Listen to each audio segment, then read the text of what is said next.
knife will do. All right.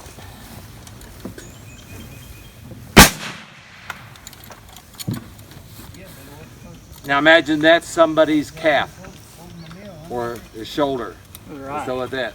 You know, it only goes in one side, doesn't go out the other on the box, but that's what's going to do to somebody's leg. So muzzle control, please. You know, in all the years we've been out here, we've never had anybody hurt. Thank the Lord for that, and stuff like that. We don't want anybody hurt. Okay.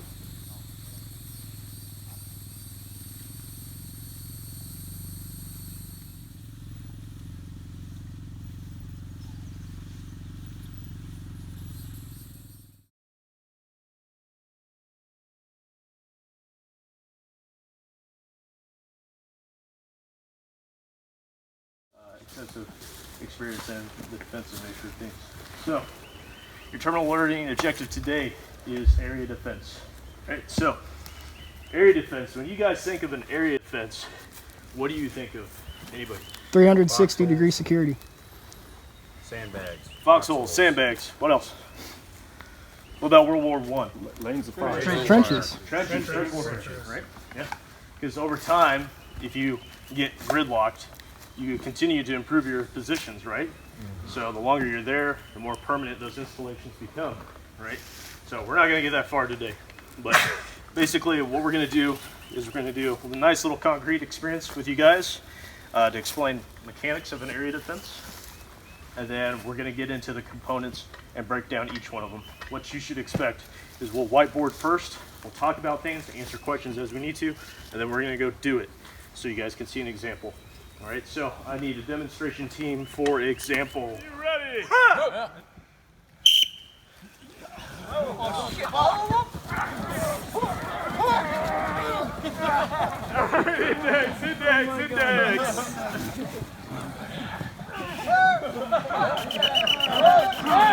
Index. Index.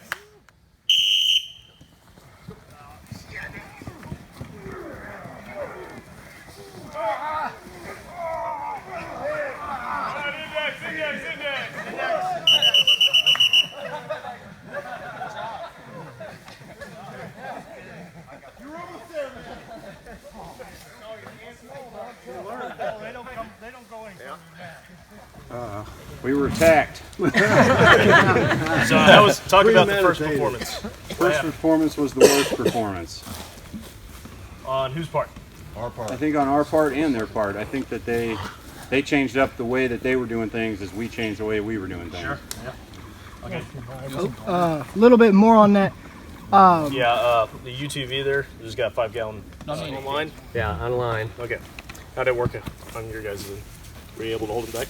Yeah, for the most part. The second part went. They tried to climb over us, but yeah. And go under. Yeah. You can't go over. You can't go through the mountain. You go over it. All right. So third iteration. What'd you guys notice? Op 4.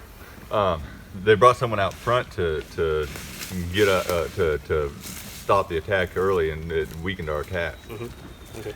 The whole structure of the line was different. Okay. And then their line was forming around us as we went in, and so they enveloped you. Yeah. Okay. What'd you guys notice? Blue 4. During the third iteration, we actually attempted to push them back once their line had set into our defense. Okay. So you got them set. Mm-hmm. All right. That's good. They ran out of gas quickly. All right. So area defense. Area defense is one of the things where we die over land. All right. This is the last stand. All right. So mobile defense, we don't die over land. We deny the enemy. Retrograde, we kind of just slowly give territory as we give. But when you have an area defense, you defend an objective. What are some objectives that you can think of? Home. Water. Okay, so home, family, water resupply, some sort of objective, a structure that has a purpose, a bridge, a location, protecting something, those kinds of things. All right, but as you guys can see, you can't just throw anything up against an area defense, right? Okay, so which do you think tends to take more casualties, the offense or the defense? Offense. All right, so you guys had a lot of success. Why? We knew they were coming. All right. We outnumbered Why them. else? We outnumbered them. You outnumber them, okay? So you had a nice hard shell, right? There wasn't too many of them. Now, anytime you do an offense against a defense, you want 3 times the numbers. 3 to 1. 3 to 1, right? That's what we're looking at. So think of it this way. If I want to crack an egg, can I just crack it in my hand? No. No. Why? It would, Right? Because I'm shaping to it. It's force on force. It's clashed here. But what happens when I curl my fingers just a little bit and then I just press with my fingertips? Focusing it. All right? You crack the egg. How do you crack an egg? You find a point and you break it. Right? So that's how area defense gets defeated. So what we're going to discuss today is we're going to discuss some components of the area defense, and then we're also going to show you examples of the things that we have. Some of these are key, some are not. So we'll talk through it as we need to. But as of right now, guys, go ahead and hydrate, kind of check yourselves, make sure you got everything that you need. One more sensitive items check, and then I'm going to do some stuff here on the whiteboard. Duke here, tell me what an OPLP is. Forte. Observation post. Observation post, listening post. Observation post, primary during what time? Daytime, all right? Your vision, maximize daytime, all right? Listening post, what time? Nighttime. Nighttime, primarily, all right? Unless you rule the night, you got thermals, you got MVGs, you got those kinds of things, all right? But your primary is still listening, all right? So, OPLP, we're starting forward of the line, all right? We're gonna start as far as we can forward and work our way back. All right, so OPLP, the only time that we talk about OPLPs is during the area defense. However, you guys know in your patrol taskings, you're either doing one of 3 things. You're either doing an OPLP, you're either doing a screening patrol, or you guys are doing a vanguard. All right, so for example, Brian, can you go ahead and step in? All right, so if I'm stationary and my buddy's moving, what is this called? The Vanguard. Vanguard. All right. So if my buddy and I are both moving together, what is this? Patrol. It's a screening patrol, right? And if we're both just sitting here, what did we just become? Area defense. OPLP, right? So anytime you're patrolling, it's that simple, guys. When you're out in your task, you're either doing these things or you're not, regardless of what the tactic is, right? The tactics come in, whether it's offensive, defensive, or enabling. Think of it like football. You know, your offense, your defense, and your special teams. Most of your defense takes care of the defense stuff. Offense, same over. And then special teams do special purpose attacks, types of reconnaissance, those kinds of things. So, okay, thank you. All right, so OPLPs. The only time that we talk about this when we reference the small unit tactics or the PAPS MSD is in area defense. So if you want to read up on this, you're one of those scriptorial or audio book learners, that's where you're going to find it. It's not talked about anywhere else. All right, so when it comes to the OPLP, what kind of components do you think we have out here? If we're thinking trench-style warfare, having a static defense, there's a guy out there, maybe 2. What do you think is involved with it as far as equipment is concerned? armor. Binocular.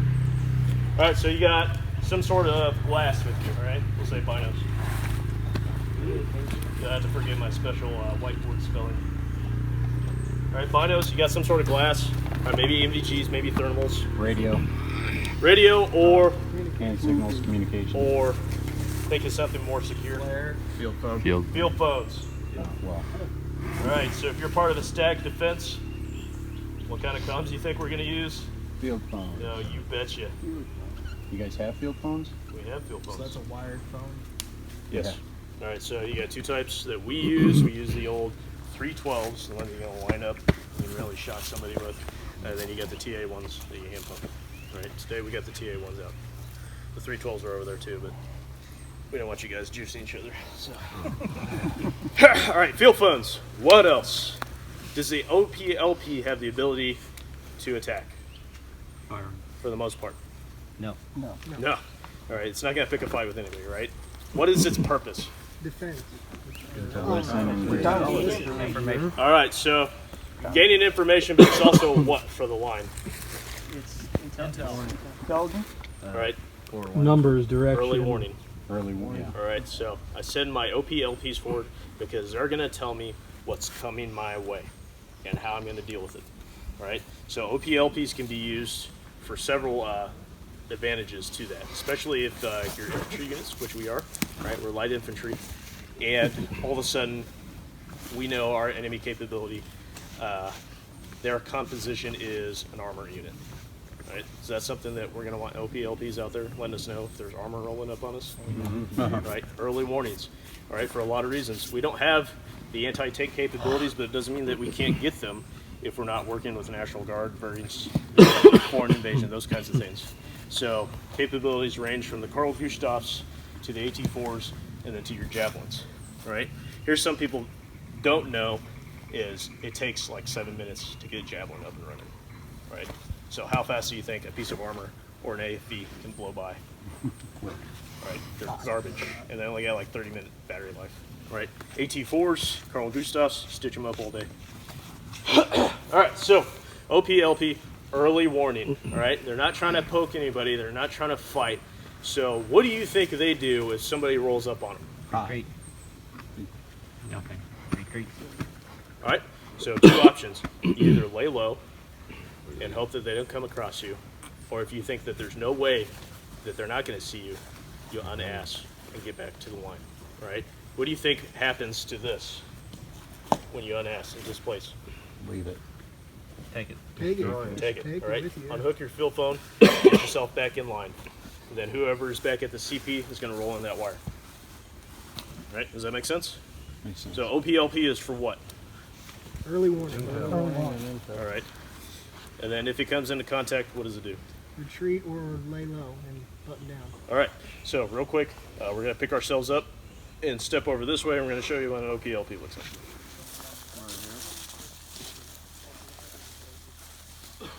PL, when you choose your OPLP location, you're going to choose a nasty location, all right? You're going to pick something that somebody's going to have to crawl up into, that when you're on patrol and you look at it, you're like, yeah, nobody's getting into that. So it's the same thing as a hide position, right? So, because you don't want these guys to get engaged, and they're not going to fight, right? If you get engaged, you're not defending, you're not attacking, you're just surviving at that point. And good luck to you. All right, so for what we're going to tentatively do for the line, we'll say our area of interest is this open field. We set up an OPLP with as much foliage and as nasty vegetation as we can find, but still give ample enough observation. So these are the things you're going to have to consider, right? So they have secure comms back to the CP. They can let them know what's going on, right? Now, if for some reason Sewell gets overrun here, all he has to do is pull this wire from that phone, slap it in the container, and get back in line, right? Otherwise, you lay low and you hope that they don't see you. You let them bypass you, right? Let the line deal with it. Now, keep in mind, when you send your OPLPs out forward of the line, you don't want them catching any of your friendly fires as well. So make sure they're at their far limits, whatever that may be. We'll talk about some other obstacles that you guys can use here in a little bit towards the end. We'll talk about C-wire, barrier fences, and things of that nature, minefield signs. Question. Yeah, go ahead. So let's say that in an instance like this, your LPLP, the opposite force passes them and they hear it engage the main line. Do they just lay here until everything stops? They don't try and... Yeah, you don't try to back in the line. Okay. Unless somebody in the CP says, get your ass back Right. here, then Right. they know that you're out in the wind. Yeah. All right. So you may be by yourself. Usually we operate in buddy teams. Just depends on the terrain. Can you get two guys in here that won't get seen? Maybe. I don't know. But you're not considered a part of the fighting force anymore. You're just an asset. They're retreating after they got their ass kicked. They're coming back. Finish them off. Well, if there's 20 of them retreating and you're by yourself. Yeah, they'll use their running password to get back in line. You guys are familiar with Challenger Pass, running passwords, that kind of thing. All right, so unless you recognize it, he'll be the one bambooing through the woods with a field phone in his hands. Question over here. Yeah, go ahead. And what prevents the OP4 from just following the wire to your LPLP? Okay, so your OPLP and your CP wire is going to be grounded. All right, so what we'll talk about next is what the deterrent is for that. Right, that goes into the screening patrol. So yes, your wire can be found. Yes, it can be tapped, but they have to be between those elements: the line, screening patrol, the OPLP. Good question. Which hopefully you're seeing them here. before they get there. Sure. Before they get to your line. Sure. Yeah, How long can those lines be? It just depends. Our roll's a little bit short, but you can get pretty extravagant with them because you can just keep running and running and running. Of course, you only got so far that you can talk on it. So it's good to get comm checks on it. The further you get up the spool of wire, because you're always talking that distance, even though it's in the spool of wire, the weaker it sounds. So you can have a switchboard and touch down for a while. So we usually don't go more than 10 a minute. So, but most of these will be line of sight, somewhere rushing distance for the line to where he can get back. I don't want to prescribe a number to you and how far you think you should send an OPLP. It's all meant TC dependent. So. Any other questions? All right, let's head back. Something to consider is you don't want to be behind the center.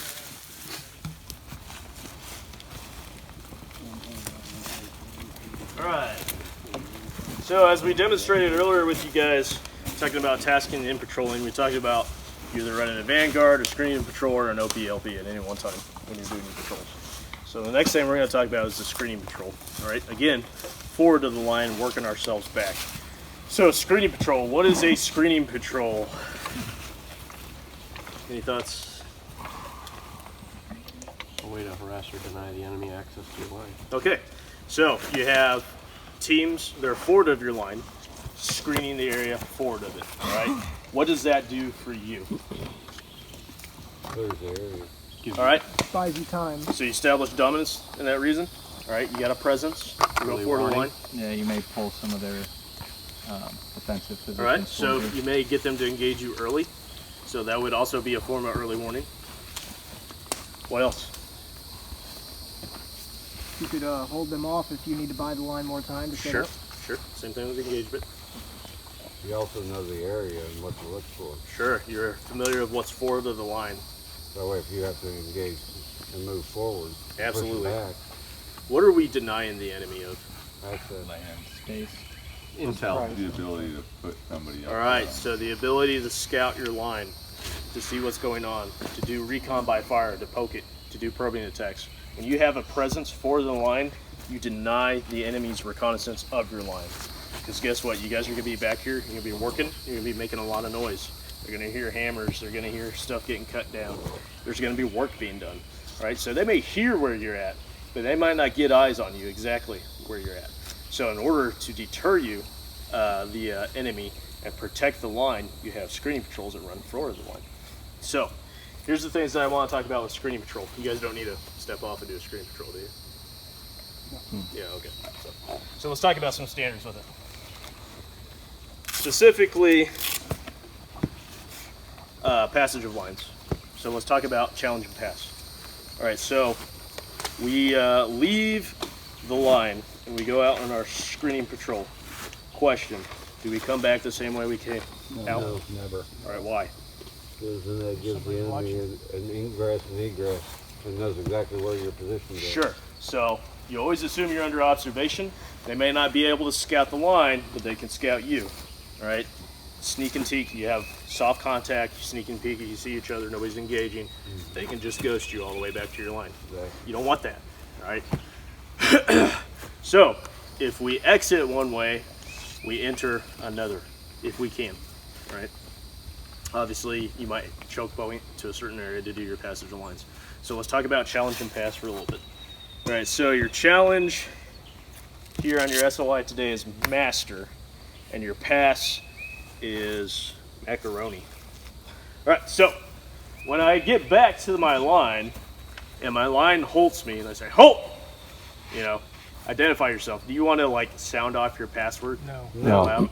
Put it in a sentence. All right, so advance to be recognized, so you can kind of talk just like we're talking to, even though the voice can carry through the woods. All right, and you use it in sentences. So if my challenge is master and my pass is macaroni, for example, I will challenge. Who wants to volunteer? All right, Jordan. Halt. Advance to be recognized. Right. Who's your master? Mac and cheese. All right. So, you try to use nouns, you try to use verbs, you try to do different things so that even if they're listening and they're nearby, they don't know, is it mac or is it cheese? Same thing in number combinations, always an odd number, right? So today it's gonna be 7. So same thing, halt, advance and be recognized. All right, that's far enough. Tree. 9, 8, 4, 7, 2. Okay. So it'd be 4. So you total up to your number, right? So if it's 7, I say 3, he says 4, right? If I say 1, he says 6. You don't do even numbers, because what happens when you have even numbers? Then they can get a pattern. You give it right back to you, right? So if I say 2, you're just like 2. 2. Oh, yeah, go with 9. You don't want to do that, right? You want to do 4, 6, those kinds of things. That's why we stick with odds, right? Running password. Who knows what a running password is? That's the password when you are gonna run across the line. All right, you don't got time for got formalities. somebody chasing you. You don't have time for challenge and pass. This is a no BS. It's me. I'm coming through. Please don't shoot. Right? Today it's Minuteman. Right? Pretty simple. Come in. You sound off. Right? Because you don't want friendly fire. Right? Fratricide's no bueno. Don't want any of that. So you come in and you're saying Minuteman, Minuteman, coming in. Right? You hear Frogman, Frogman, Devil Dog, Devil Dog. You know you got SEALs and Marines out there. Shoot 'em. Mac and cheese, mac and cheese. Alright, so pretty simple. Screening patrol. You guys get any questions about screening patrol? Alright, so let's get to the good stuff. Let's talk about fighting positions. Alright, so we'll go ahead and pick up, and we're going to walk this way. So I can encourage them up and down and do a couple shots. Gotta come forward.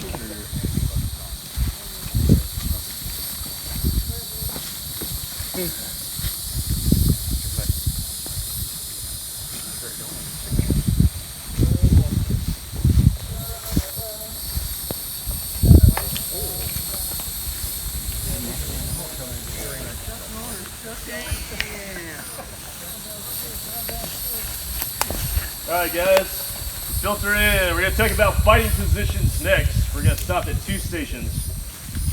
Alright, as you know, once you work your way into an area of defense, over time you improve your position. Alright, so when we first start, we pick a spot, and then we do what's known as the shell scrape. You guys remember doing that? Yep. Alright, you make your V. You're like, okay, I need this, and I need this. And then we do the same thing we did back there, clearing the area. Start scraping that out, and then you start improving your position. Now, each one of you are issued how many sandbags? 3. 3. All right, you work with a buddy team, right? Yep. So at minimum, you have a buddy team at each fighting position or each node, right? So here, you got 1, you can have 2, it doesn't matter. We got 6 sandbags up here. So essentially, the standard, if you can get to it and if you have time, 6 to 8 inches below the surface here is going to be enough to stop whatever gets thrown at you, as far as small arms is concerned, right? There's too much earth between where he's at and what rounds can do, because they'll just bounce and they won't penetrate. All right, so in his position, whatever the position is, doesn't matter if you're an MG, a grenadier, whatever your purpose is, rifleman, you get into this position with a buddy or without a buddy, and you set in. So when you're set in, you set up what's known as limit stakes. All right. Mm-hmm. So what are the purpose of limit stakes? You guys Limit your fire. Right. Observation field fire. Right. This is his sector. Right. And that's what he's responsible for. Now, if you're a buddy team in here, you want to play how close together? Touching, overlap. Right. So overlap. So yeah, we're in whispering distance over here, but we might have different sectors of fire. So if I need to get his attention, all I need to do is kick him, right? Right. So one at a time as you filter. I'll go ahead and recover. You guys go ahead and take a look down here and tell me what you see when you look down your lane in your sector of fire.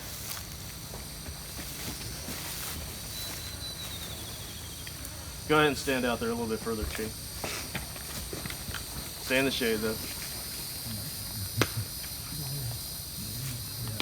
Right? So you left your head up and you have what covering you still?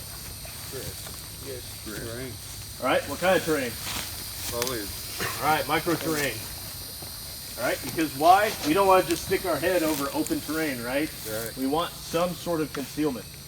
All right, now if you're about, your maximum weapon distance is engaging here. All right, how many meters do you think you can see skyline to that tree line there? Somebody give it a guess. 100 to 70 meters, somewhere in there? Yeah. All right, you can engage. Do you think you can see this fighting position from up there, even though they have the high ground? No, probably not. All right. So having just this little bit of micro terrain, yeah, you look through it, but remember, you're gonna look through your sights and you're gonna look through the blades of grass here. And you notice this limit stake is still in front of your OPLP. It's right over there in that nasty stuff. And it blends into the micro. Right.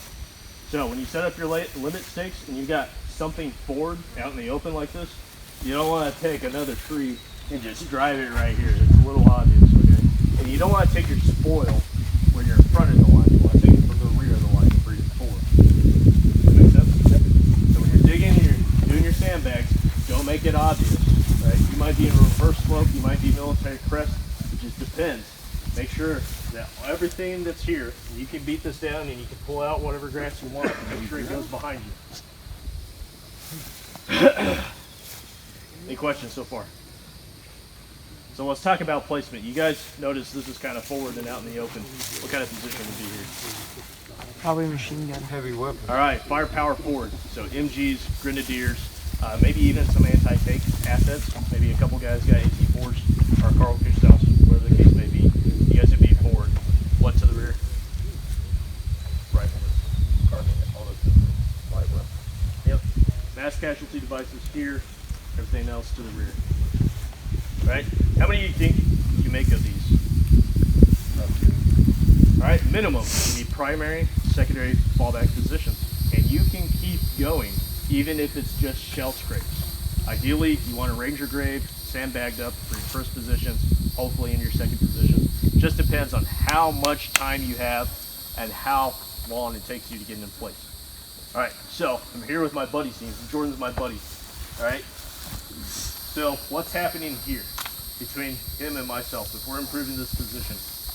One is on security and one's improvement. All right, so 50% security at all times. All right, one's working, one's pulling security. Security is considered the resting position. All right, if he's keeping eyes out, this guy's doing work, then you rotate. All right, now he's all blood pumped, got his chest pumped up and his biceps, and he's ready to fight now, right? So, he stays awake, that's okay. All right, any questions? So fighting position, standards that we got here, 6 to 8 inches plus sandbags, limit stakes, 50% security. Those are the three things you should walk away from here. All right, start with what? Shell scrape. Eventually, start what? All right, for your sandbags at first, right? What else? Constantly improving Your position. Cover. camouflage, foliage, all that stuff. Because what happens if I go cut down something and I set it over here? It dies. It starts to wilt, starts to get unnatural. All right, so we want to improve that, keep it fresh if we can. All right? Don't use poison ivy. Or maybe use poison ivy for the OPLP so they won't go. All right, guys, well enough. Let's get out of the sun and get back in. We're going to rotate to another fighting position. You may have seen it coming back from the OPLP. We're going to talk about this one.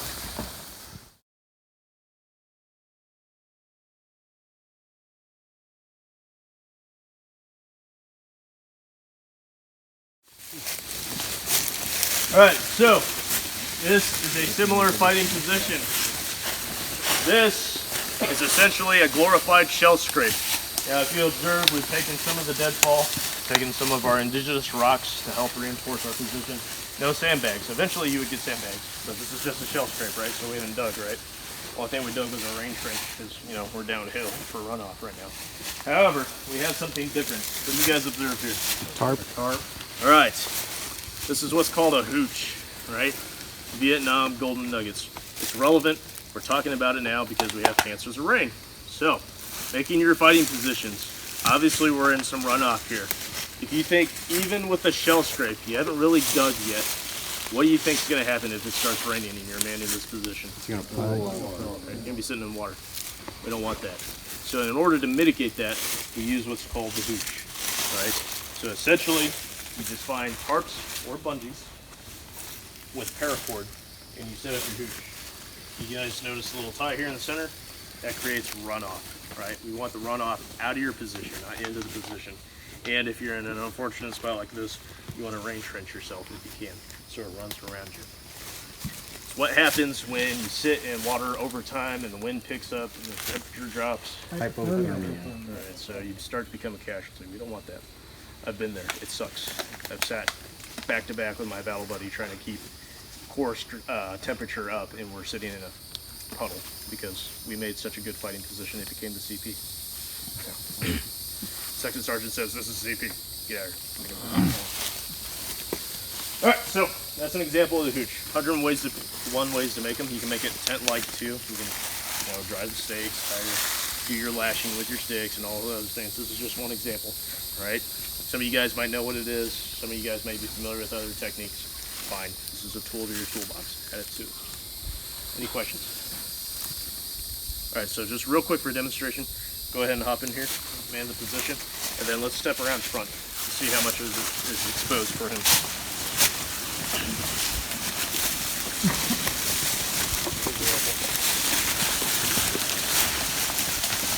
In the woods, it's not natural. So doing your best over time to create foliage. A lot of this stuff is wilted already. We cut some of the stuff last night, but blend it with your background if you have to. You notice there's a lot of leaves here, right? Nighttime, moonlight illumination, it reflects bad off a tarp. It shows up real good in NVGs. So keep those kinds of things in mind if you had to make a decision like this. Any questions? All right, you notice you enter and exit where? In the rear. To the rear, always to the rear. All right, we don't want to disturb anything out here if we don't have to. All right, thanks, Shepard. Go ahead and recover. Yeah. Yeah, it's real easy to fall asleep. You just set your helmet on the rear side of your carry handle and be real comfortable. All right, guys, let's go ahead and head back to our nice little configurator.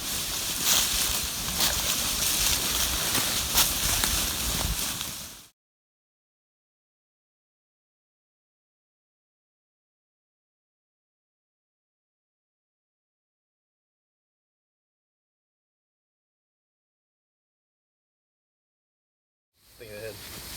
All right, so we're still on fighting positions.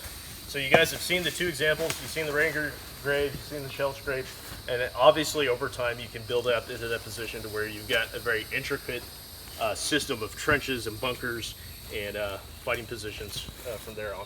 So let's talk about the standard though. Now we're going to be on the line, all right?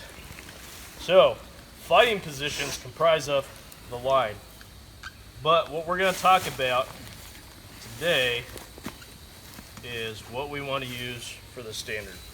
All right, so for those of you who've done area defense, what do we typically use for the line? Lazy W. Lazy W. All right, what is the lazy W? It's just like it sounds, right? If you were to set up your line, you'd have primary fighting position, firepower forward. You have secondary fighting positions, right? So, is it okay if I erase this? Anybody taking notes? Yeah, all right. Okay. So this is symbol for MG here. All right. Rifleman. All right. Rifleman. Rifleman. Symbol for Grenadier here. Rifleman. Rifleman. And let's throw another MG over here. Why not? We've got it. Why not? Yeah. Alright, so what we essentially have is what's known as the lazy W, right? I gotta get better dry erase miners. Alright, so Those thinner ones are brand new. okay. So sectors of fire, forward of the line. This is what we're looking at. And you'll notice what happens to the sectors of fire. Overlap. They overlap, right? Because this is what's known as the kill zone, right? Or the beating zone. Right, so once they come into it, and this is what we want, this is, if your PLs choose the terrain well enough, we'll filter them in this area. Everything gets stitched from this point out. Now, question, Lazy W, are these primary positions or secondary positions? Secondary. Primary. Right, so this is the line. Right, you notice how it's staggered. Because how do you defeat the area defense? Punch a hole in it. You crack it, all right? If one fails, what happens then? They get around. All right, so you don't want to get rolled up on your line. You don't want to get flanked. So that's why we don't just go on line abreast with each other. You stagger it just like we do with our Ranger and our double column files or our staggered column files. Because why? These guys, if they go, these guys can make up the difference, right? And you deny the enemy being able to flank you and roll you up. Now, this is the primary positions. So if you can imagine, you have a primary Lazy W forward, and then now you have secondary fighting positions. So every position that you see out there forward, there's going to be another fallback position, right? And you do that as you need to. But again, we're dying over ground. So how many positions you make, pick one you want to die at. So those other positions are in front of that, those the LPOP and so forth. All right, so this is the line. All right, Okay. so just think of it in layers. Remember, we started forward in the line. So the OPLP, good chance it's going to be the furthest forward, right? Right. Next, you have the screen patrol, and now we're talking about The line. the line. Okay. Good question. Anybody else? Pretty simple. You guys seen the fighting positions? You know what the standards are for them. We're going to throw it in here. Jordan. The question I have is, okay, based on where the LPOP is and your MG, your Ranger grave over there, pretty short distance to screen patrol. Sure. Sure. So, you guys, you seen all that open field in front of you? It's a good chance you're screening through that. Now, obviously, you'd use your IMTs to get through there and whatnot. But why not patrol the tree line too that you saw in the distance? The screen patrol is just establishing forward of the line, so you can do the flanks, you can do forward. But you know how it is, command and control. You always need what? Line of sight. And depending on your terrain, you notice as we came in here, how this tree line kind of funneled in. Now we're in the tip of the pie, right? So you guys will make additional fighting positions, and they could be forward, but essentially you're trying to stick with that Lazy W. It's a good observation, though. We didn't pick this originally to defend from. Okay. This was just supposed to be the example area, Gotcha. but it's ended up going to be what you guys work with. So this is where we are going to, this will be where the night exercise is. No, this is where the day lane is. Or the day lane. So you'll see success here. You're going to go to a good spot for Okay. your area defense. All right, any questions? Lazy W. All right. Next up, we're going to talk about the CP and at least components of it. So we'll go ahead and pick ourselves up and just step just a little bit this way. Take a look at our CP. All right, command post. Where do you think the CP is located in the line? Somewhere in the center, command and control. All right, do you think it's a part of the line? Not necessarily. No, it's probably to the rear of the line, just a little bit. There's a reason for that, a couple of reasons. Again, command and control, and also distance, because there's a few things that can happen here. So we're going to talk about that. Now, you guys observed that OPLP that we looked at earlier, right? Field phone runs right here. Talk right to your higher. So your section sergeant and your LT, or your PL and your APL are going to be basically here. Now, here's the thing about the CP, is it can serve as two other functions, right? You're going to have what's known as the QRF, and then you also have the CCP. What's the CCP? That's your casualty collection point. Right, so when you need to drag bodies off the line, or guys that have been stitched up, you can grab them here at minimum, or you can place it even further back. So the point is, you just get them off the line. So this could be a pre-staging area for the CCP. QRF is going to definitely be nearby. So before I dip into those components, let's go ahead and talk about the CCP, what your PL and your APL are doing. All right, what do you think they're doing at this time while you guys are working your ass off, building fighting positions, pulling security, and doing all that good stuff? Surfing porn. Come with a plan. Right. All right, so we're executing the plan, but what do you think they're doing for the most part? Sure. Okay. What else are they doing? How do they manage the line? Communicating. All right, so what information do you think you would expect from them? If you guys are out there and you have all these components that are part of the area defense that you know of just now, what do you think they're doing? Getting intel from the LPOP and the screen controls. Yep. So they're filtering all that stuff, but they're also going to manage you guys. Right? So they're going to decide what time they're going to rotate your guys' positions. Right? We have an OP-LP out there, right? Who are they attached to? Right? Are they a part of the line? Are they a part of the screening patrol? Right? Is the screening patrol going to be out there all day, pumping it, walking around? No, you're going to rotate out, right? Right, so that your PL and your APL are going to figure out how they're going to manage you guys. So they're going to decide how long do we want everybody to rotate from OPLP to the line, to the screening patrol, to the reserve and the QRF, which we'll talk about here in a little bit. They're managing you guys. They're making sure things get done. If they're out here wielding a pickaxe or a shovel, and you say, get out of here. You know, you'd be doing the skipper thing, right? So, when they're back here, they're deciding where they're going to place the QRF, the components of that, because they don't initiate without the PL or the APL. And then they're going to decide where to set up their CCP. They're also going to decide where they want their secondary positions. So they're going to let you know. They'll walk up behind you, like, hey, when you're done with this, I want you to move on to this position after you finish your shell scrape. Just do your shell scrape here, shell scrape there, shell scrape there. Or he'll say, go ahead and dig here, shell scrape there, whatever he needs to pre-scrape to. So they're managing you. That's their job here. Any questions so far? All right, CP, direct contact, OPLP. They have the QRF in their pocket. They're also thinking about casualties, where they're going to stick those up and they're managing you. Okay, that's what's going on here. Does that make sense? Good. All right, so let's go back to the whiteboard.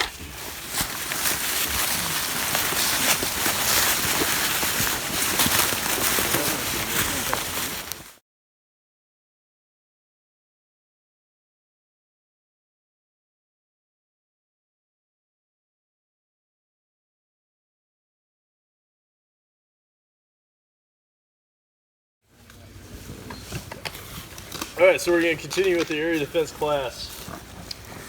Before lunch, we covered a few different things, different components. We talked about what an area defense is, purposes of it, how you can use it, how you can defeat it, how it's strong. Then we went into the components of it. We talked about the OPLP, the screening patrols, the components of the line, and also the CP. Do any of you guys have any questions on any of that stuff before we continue? Alright, just the last little bit here. All right, so we talked about the CP, and the medic had a conversation with me during lunch, which was pretty interesting. So I'm going to go ahead and talk about that real quick. All right, so he was wanting to know from his perspective, you know, being on an aid and liber team for the casualty collection point, what should he expect? All right, so we get guys, they get hit, they get an engagement. What do you think is priority? React. All right, but you always what? Defense is priority. You always win the fight first, right? Yeah. Right, so do you think the aid and litter team is going to be running up to each position, working on guys and that kind of stuff? No, we keep them back, all right? Not at the CP if we can help it, even further back at the casualty collection point, wherever they decide to have that at. So what you should suspect, or what what you should expect is if you're on an aid and litter team, or if you're a part of the designated medics, you're going to see that rolling gun battle take place, all right? You're going to hear you guys get stitched up. Once the engagement is done, aid and litter kicks in, all right? You're going to be bringing the bodies to them, ideally, all right? So your litter and your ambulatory, your walking wounded and the ones you got to drag off. right? You bring them to them because eventually they're going to stabilize them and hopefully get them to the reserve, and the reserve's going to come up and cover into the positions as our replacement guys. Now, I haven't talked about the reserve yet, but that's kind of the hints therefore. So does that make sense? Your aid and litter team is not going to be a part of the line. They're not going to be a part of that, any of that tasking, just like the QRF, which we're about to talk about. You guys are going to be sticking around the CP. So it's a good question. It's worth bringing up and talking about it. All right. None like medevac to follow, all that does. All right, QRF. Who can tell me what the QRF is? Quick reaction force. All right, it's a tasking and quick reactionary force. All right, now there's a few things the QRF can do. So how big is the QRF typically? All right, so you guys got section or platoon here. Yeah, so you split up. It's not a large portion, all right? So just like your screening patrols, equal, if not even lesser than, right? So with the QRF, as a PL, you can plug these guys anywhere you need to. So, what are some things that the QRF can do? Any ideas? Jump on the line. Right, you can jump on the line. Why would you need to jump on the line? If you're getting contact, hard contact in any direction that you Right, hard contact, you can kind of shimmy up the areas, the ramparts there. All right. If your screen patrol's under attack. Screen patrol, yeah, you can rescue those guys. You can help them out. That's another option. What else? LPOP is under attack and they need cover to get out. Yeah, that's an option too. Your flank. Okay, yeah, you can cover the flank. So if you guys got far sectors, which we'll talk about obstacles here in a little bit, barrier fences, C-wires, you can tend to those things. So for instance, your LP says, hey, we got activity here in the minefield, and I'm the only one on this side. There's no firing positions. What do you want to do? QRF can go investigate, poke them a little, get them off of there. All right, so we're thinking all kinetic stuff. What are some non-kinetic things that the QRF can do? Observe. Right? So we talked about filling the line, right? Here's what's neat about a QRF is you got your lazy W and you have these nodes. What you can do with the QRF is you can plug it in and make it heavy. Say some enemy gets past your screening patrols and they're able to observe your line. You can make certain spots appear stronger than the other. And then all of a sudden you've moved, you've displaced. Now you're over here. All right, and now the QRF is doing its own patrol, plugging in different parts of the lines, just kind of rotating, checking on people, making sure that everything's okay. All right, that's one of the interesting things with the QRF. Now again, QRF is the trump card for the PL, right? That's what I can get here right now on the line, right? So what happens when the assault starts? There's two components typically to your assault. You have a feint attack, and then you have the main assault, right? The feint is they're over here, they're over here, they're over here. The main assault is, oh shit, they're not, oh shit, they're not, oh shit, they're not. So as a PL, you're doing your communication and you're listening to the engagements and you're listening to that tempo, that gunfire, right? Just because it's nice and heavy and they're popping smoke and all sorts of other things over here, does that mean that that's the main attack? No. All right, so you don't want to accidentally deploy your QRF to the feint attack when you're about to get rolled up over here. All right, so these are things that your PL and your APL are trying to consider when they're managing your area defense. All right, what else? I think that's about it. Anybody got anything to add? Pretty simple concept. Yep. All right, so the standard is you can push, you can pull, but you're only initiated by who? APL, PL. PL, APL, all right. You don't do anything unless they tell you to, because they need you at any one point. You don't self-deploy. All right, now there's SOPs to that. You can talk about different conditions. Your ready conditions is what they call them. Are we REDCON 3, 2, 1? Think of it just like defensive conditions. The lower it is, the higher your readiness is. All right. QRF. No questions? Easy peasy, lemon squeezy. All right, so let's talk about the reserve. Now, I kind of briefly talked about this.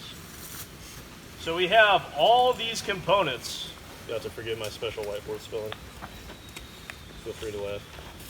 All right, so we have the OPLP, we have the screen, we have the line CP. CP is just so you're aware of what's going on there. The QRF, and now we have the reserve. All right, what do you think you guys are doing if you're a part of the reserve? Taking up the slack for falling. Laying back. All right, When all else fails. not much of anything, right? Because what are you doing on the reserve? Waiting. Resting, right? Waiting. That could mean that, you know, you're checking Facebook or whatever, because you better not be. But you're resting, right? Whether you're trying to catch a couple Z's or whether you're eating, all right?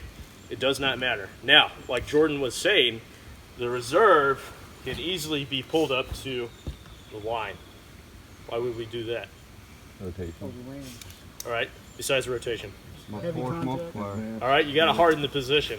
Oh shit, there's a nasty attack coming. We're going to need everybody and their battle buddy up on the line. It happens. Been a part of that. When we did the FTX fighting the Marines in 2011 at the MU ROTC, I was a part of the reserve when I rotated out, and I kept getting called to the front. We didn't get time to rest. It was, oh shit, here's us getting engaged again. Oh, we're getting engaged again. And they kept calling us forward because they outnumbered us, and we had to keep reinforcing that line. Remember, how do you win against the area defense?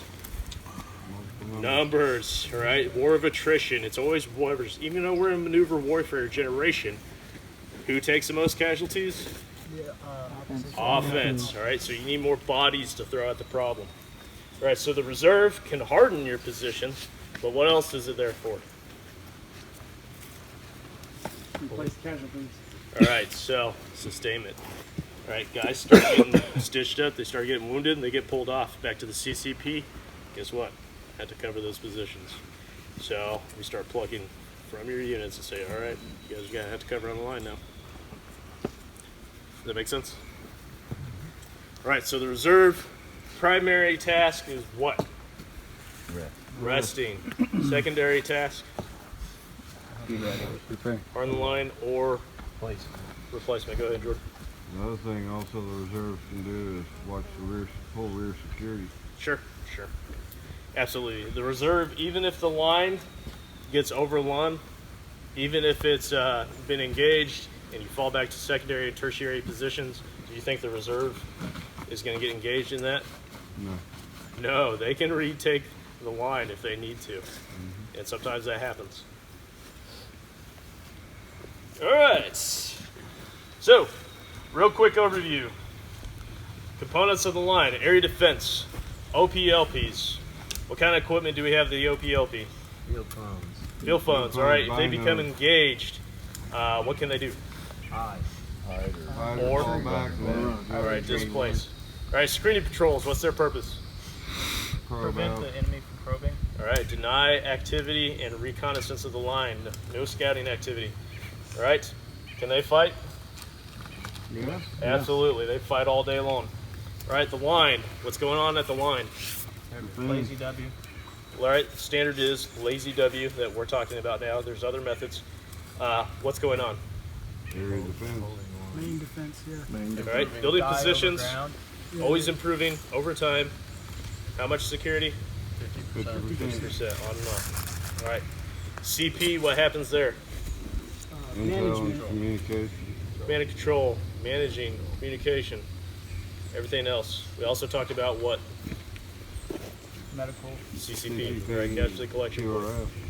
All right, QRF, also there. QRF, they can do what?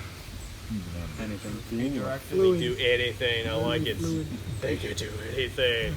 Who initiates them? APL. CP. Okay, unless somebody's dead and they find somebody better. All right, last but not least, reserve. Resting. Eating. Sleeping. Okay, Self-employed. I think you guys are tracking real well. Next thing we're going to talk about, if you guys don't have any questions, is obstacles.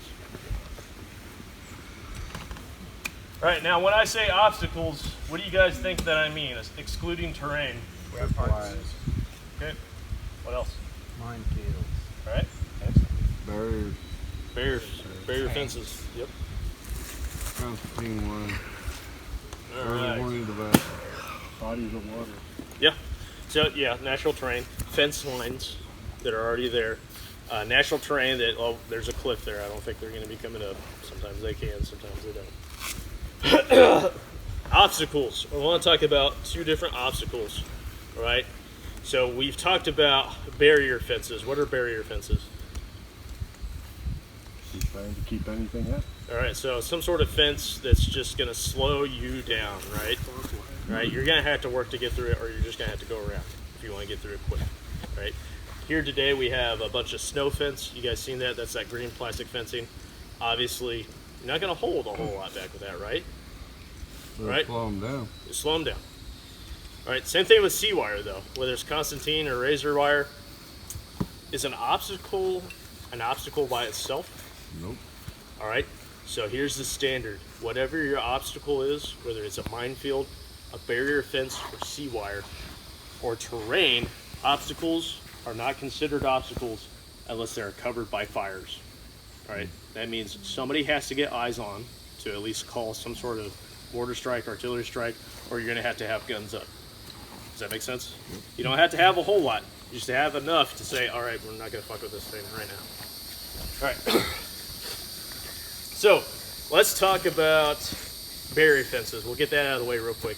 All right, do you always need T-posts and all these nice little things to hook barrier fences up? No. All right, what do we have all around us? Trees. Yeah, trees. How do you attach it to the trees? Staples. What else?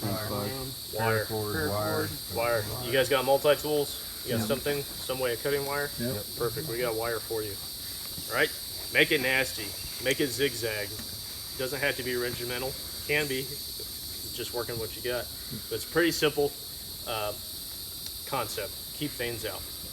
Next thing I want to talk about is C-wire, unless anybody's got questions about that. All right, so C-wire, how many of you guys have dealt with C-wire before? All right, it's nasty stuff, right? What happens when you get yourself in C-wire? You got to get cut out. Yeah. Oh, yeah. Depending on how bad it is, you just back out the same way you came in. But unfortunately, if you and your fire team just found yourselves in it, now everybody's moving and doing things, and you're gonna get shredded. That's all there is to it. All right, so C-wire, even though it's a deterrent and an obstacle, it is not an obstacle unless it's properly placed, right? You can't just run a roll of C-wire out and expect the enemy to say, oh, I'm not gonna get near that, right? You can pick things up, you can cut things. Again, you have to be covered by fire. So what I want to talk about is how you properly deploy C-wire. Unfortunately, I was not able to get it for you guys today. We've had it in the past. So, but I want to talk about properly placing C-wire.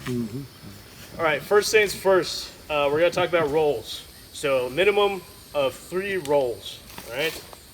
So what we're going to talk about is T-posts, all right? T-posts or punji sticks. So what do? I get my T-post. I start out, we'll say this is my line of access. I'll grab it, drop a T-post. 5 steps here. Actually gonna walk off a little bit. I'm gonna drop on this side, T-post here. Walk it, drop the T-post here, all right? And what you're gonna do is straight up and down, and then the next one in an angle, nice and punchy. Does that make sense? Alternate. So what you're gonna do is you're gonna do a triple roll, all right? That's 2 low, 1 high. So C-roll here, C-roll here, C-roll up top. All right, so what do? You get your T-posts in place, and then you start your double rolls, right? It's gonna take a minimum of 6 guys to get this going, all right? Because it's C-wire, it's nasty, you're gonna tear yourself up with it. So what you're gonna do is you're gonna have to shake it loose, get it going, and then you lift up over your T-post, set as you need to, extend. You need somebody to hold, you need somebody to extend.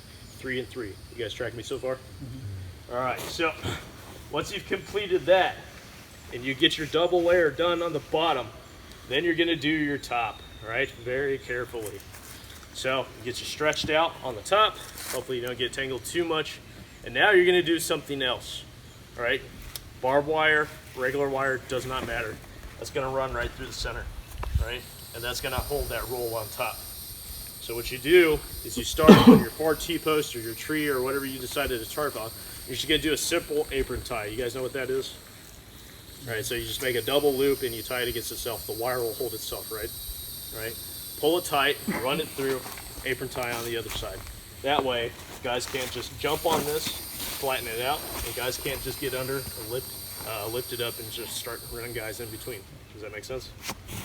All right. So that's your triple roll method. If you don't have nice handy dandy C-wire, I mentioned something else earlier, which is your barbed wire. You can also do what's known as tangle foot. All right. So forward of your line in your kill zone, you do what's known as tangle foot. So those short T-posts, oh, by the way, the ones that are angled out are short. I don't know if I told you that. They're like half T-posts, if not drive them in as far as you can. You take those short T-posts, or you take your vegetation, these trees, and guess what? You start doing stuff like this. Right? Nasty stuff. And you make it as nasty as you can. That's tanglefoot. You keep it about shin high, you keep it on the ground. You can always use paracord as well. By the way, trying to charge a position with paracord at nighttime really sucks, especially if you get clothesline. It doesn't always have to be barbed wire. It doesn't always have to be that much of a deterrent. Oh, and by the way, if you got anti-personnel lines, whether it's claymores or anything else, guess where you put those? In the open spot. Oh, because now I'm not just doing leap foot through this thing, right? I can't just jump and like, oh, okay, you don't have an obstacle here. When one of their guys goes up with an APC or anti-personnel line, you think they're going to try to do that again? Probably not. And again, you're still covered by fires. All right, does that make sense? All right, so this area that you have here, think of those sayings. Use everything to your advantage. Make it as nasty as you can so your enemy cannot get to you, okay? I've seen lots of tricks of the trades done. There's 101 ways. Again, everything that you learn here is a tool for your toolbox, right? If you know another way, great, share it with us. Let's add that tool to our toolbox. Any other questions? Minefield signs, pretty simple. You mark your minefields. What's the universal sign for a minefield? Or mines? I'm trying. You guys know what it is? Anytime you see this shape in the field, that means mines. Alright, regardless of what's written on it. So, you guys have a few things available to you. You have barrier fences with wire. You have minefield signs. I'm sure you guys all have a cumulative paracord. I don't have the C-wire for you, but these are the things that you can use to cover your weak areas. And again, keep in mind, it's only an obstacle if it's covered by fire. All right, we're gonna switch gears here. You guys go ahead and take a break. Go ahead and hydrate up. Don't go far though, but we're gonna talk about our sector sketch next. Right, move forward. Your PL, your APL should have passed you out some range cards. We're going to talk about the range card real quick and keep it nice and simple for you.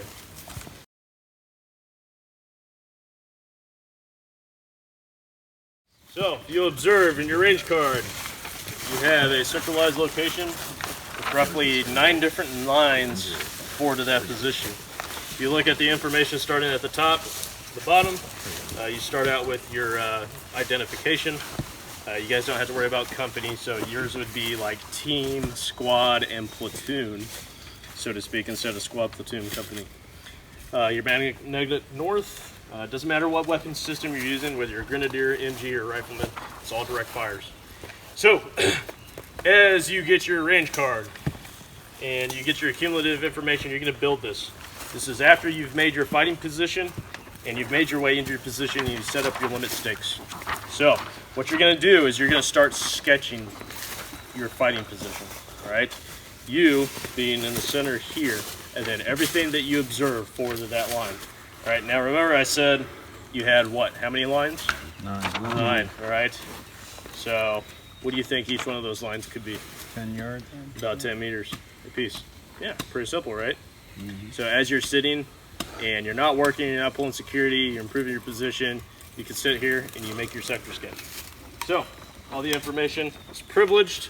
You can talk about it as you need to, but you're basically ranging everything that you see observable forward to you and expanding your weapon's capability to its max in everything that you can do. Does that make sense? Mm-hmm. Pretty simple, right? Every time you get into a fighting position, you and your battle buddy are going to complete one of these sketches, get it into your section sergeant or your APL, and turn it into him. So he understands what he's got on the line. All right, so this is what we're looking at next. We're going to get into the nitty gritty. We're just going to start doing the ground pounding, knuckle dragging stuff. You guys are going to set up an area defense right here at this location. All right, so PL and APL will designate their CP, but basically this piece of terrain, if you observe behind you, is your key. Notice how we're not at the top of the hill or the ridge, but we're kind of what? Middle. Military crest already, right? All right, so this is your limits. You have the OPLP over here to the south, and then you have this north fence line. This is your area of interest that you're working at. All right, guns forward of this position. Now, what's nice is your military crest, so this is one way that you can defend, and if you absolutely need to, you can turn around and do a reverse slope. But you notice there's a deep ridge that's in front of you, so you guys got a lot to your advantage. APL and the PL is going to take over for here. Captain Hamilton is going to provide guidance to them as needed, but they're going to manage you guys, get your order of work, and get you organized as well. Right? So just like on your range card, say, who do I got here? You say, first squad, Alpha team, so-and-so, last name, fill in the blank. All right?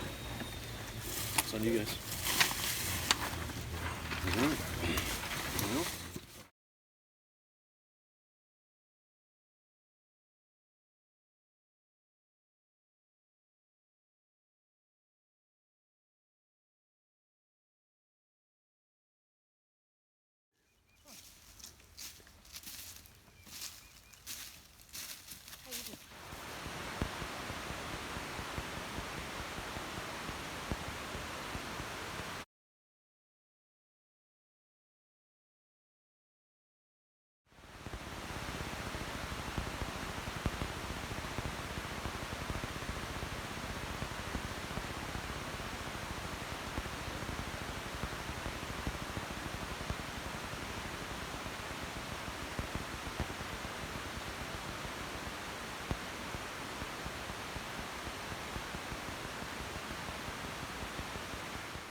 World famous.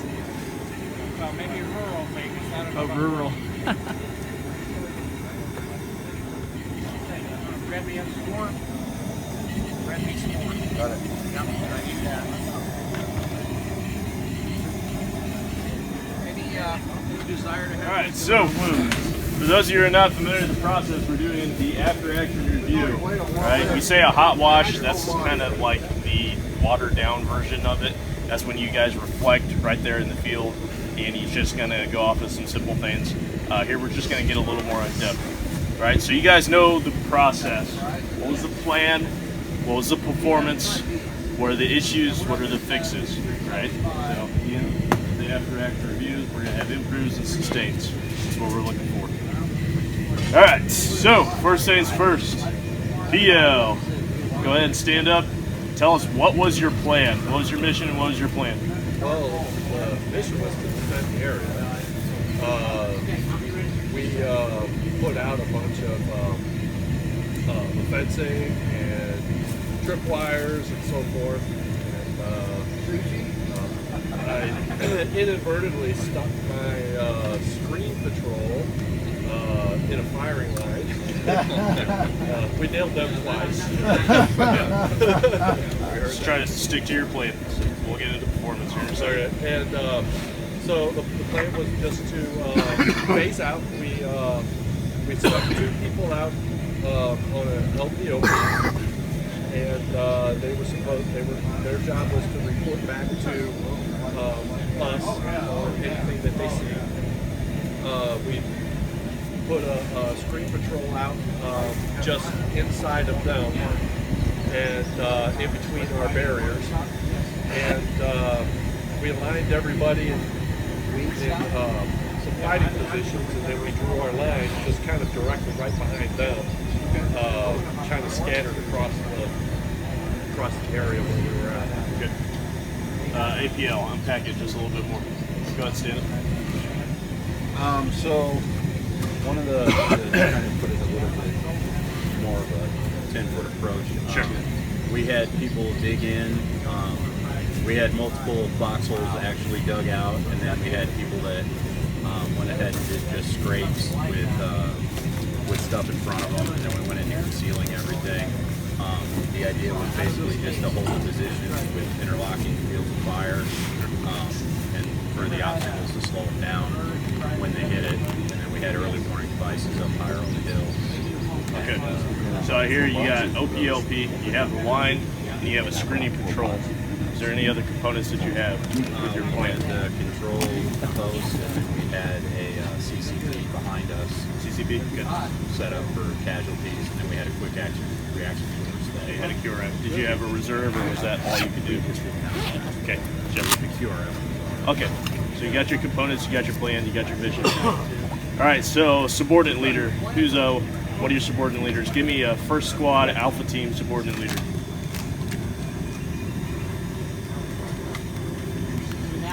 First squad alpha. Who's in charge of that one? Did you guys get organized? Yeah. All right, somebody from Blue 4, performance. We heard what was supposed to happen. What actually happened? Go ahead and stand up. I think for the most part it went to plan, except for a lot of stuff threw us off because we were informed that we were informed that the enemy was going to be coming from one specific area, and we kind of expected them to come from the side, but we didn't put too much stock in it, so we didn't really build up any defenses on that side. Pick up. Everything went to plan except for on our flank. We expected people to come from that side, but we were informed that they'd only come from the front, so we didn't put any defenses on that side until later on. All right, what happened after that? Somebody else, Blue 4. Stand and deliver. We killed the crap out Speak of up. All right. So you noticed you had a side that wasn't covered, so you had to move a node to that location. We fortified the flank. Was there any obstacles in that area? Just me. All right. No barrier fences, minefield sides, C-wire. Troops? Early warning? Not on that side. We put everything on the range. Okay. We later observed that we were strong on our left side in the middle, and so then we ended up taking a couple of people from that side and put them over on the Okay, so you had a heavy side. I got you. All right, so somebody from Blue 4, give me one improve. What did not go right? Go ahead. Fratricide. All right, so you had some fratricide. We ended up shooting on the screen patrol. Speak up. We were engaged along a fence line, and the screening patrol had spotted them for us and were what they were supposed to be, an early warning. After we engaged them, they broke contact away from us. Fall back, our screening patrol came through that same area, so we thought they were pushing again, and we ended up shooting in, committing fratricide. Larry. Okay. So was there a challenge of pass issue to that screen control before you opened up on them? No, I think it was more of a communication thing. So you just opened up on them? We saw personally, they no. weren't that close. Okay. Yeah, they weren't very close at all. Yeah, we were shooting up into the ridge. Murphy's Law, friendly fire ain't. All right, were you guys aware that there was a screening patrol 4 to 1? Yes, but their location, not so much. Sure. Yeah. This is a tricky thing too, especially when you send and receive in different areas. All right, so another one. Somebody else. We never rotated positions. All right, so rotation management. I don't, but I ought to. You gotta remember, join this. All right, one more. Out on the road. I'm just gonna go ahead and give it to you. How about comms? How many of you guys received SOIs? Show of hands. You all did? How many of you guys had SOIs and radios? All right. How much use of the SOI did we have? Pretty much only calls. Thank you. Use any of the directions or A lot of plain speak. yeah. Right? That's a problem because why? You guys know what frequency are we on? First Alright, we're all on the same frequency. There's a reason for that. Because you always assume that you're being listened into. Alright, so it forces you to use your SOI. Even though we don't have traffic on the OP4 side, we know. Right? So we could use the same SOI. What are some things that could have been communicated on the SOI? That you guys did communicate? where the What directions? Directions. Alright, cardinal directions. Yeah, that's all of it. Right? How about contact? It's all cut up and ready to eat. How about command and control? Did you guys have issues with that, or was it all line of sight? You're whistling at each other, throwing stuff at each other? We were all within line of sight, and we used hand signals quite a bit along the line. Okay. When we'd see guys, we were watching guys walk along the ridge all day long All right. at the top, so we signaled back to the EP. All right. So let's not even talk about technology. How about you guys talking to each other? Speak up. I tried to whisper, but every time I whispered, it seemed like no one heard me, so I had to speak up. Yep. Get closer. Get closer. Go ahead. No, it's blind. Oh, okay. All right. So fresh side, management with rotation and comms. Sustains. What went right? Give me 3. No serious Didn't injuries. get overrun. No casualties. Yeah.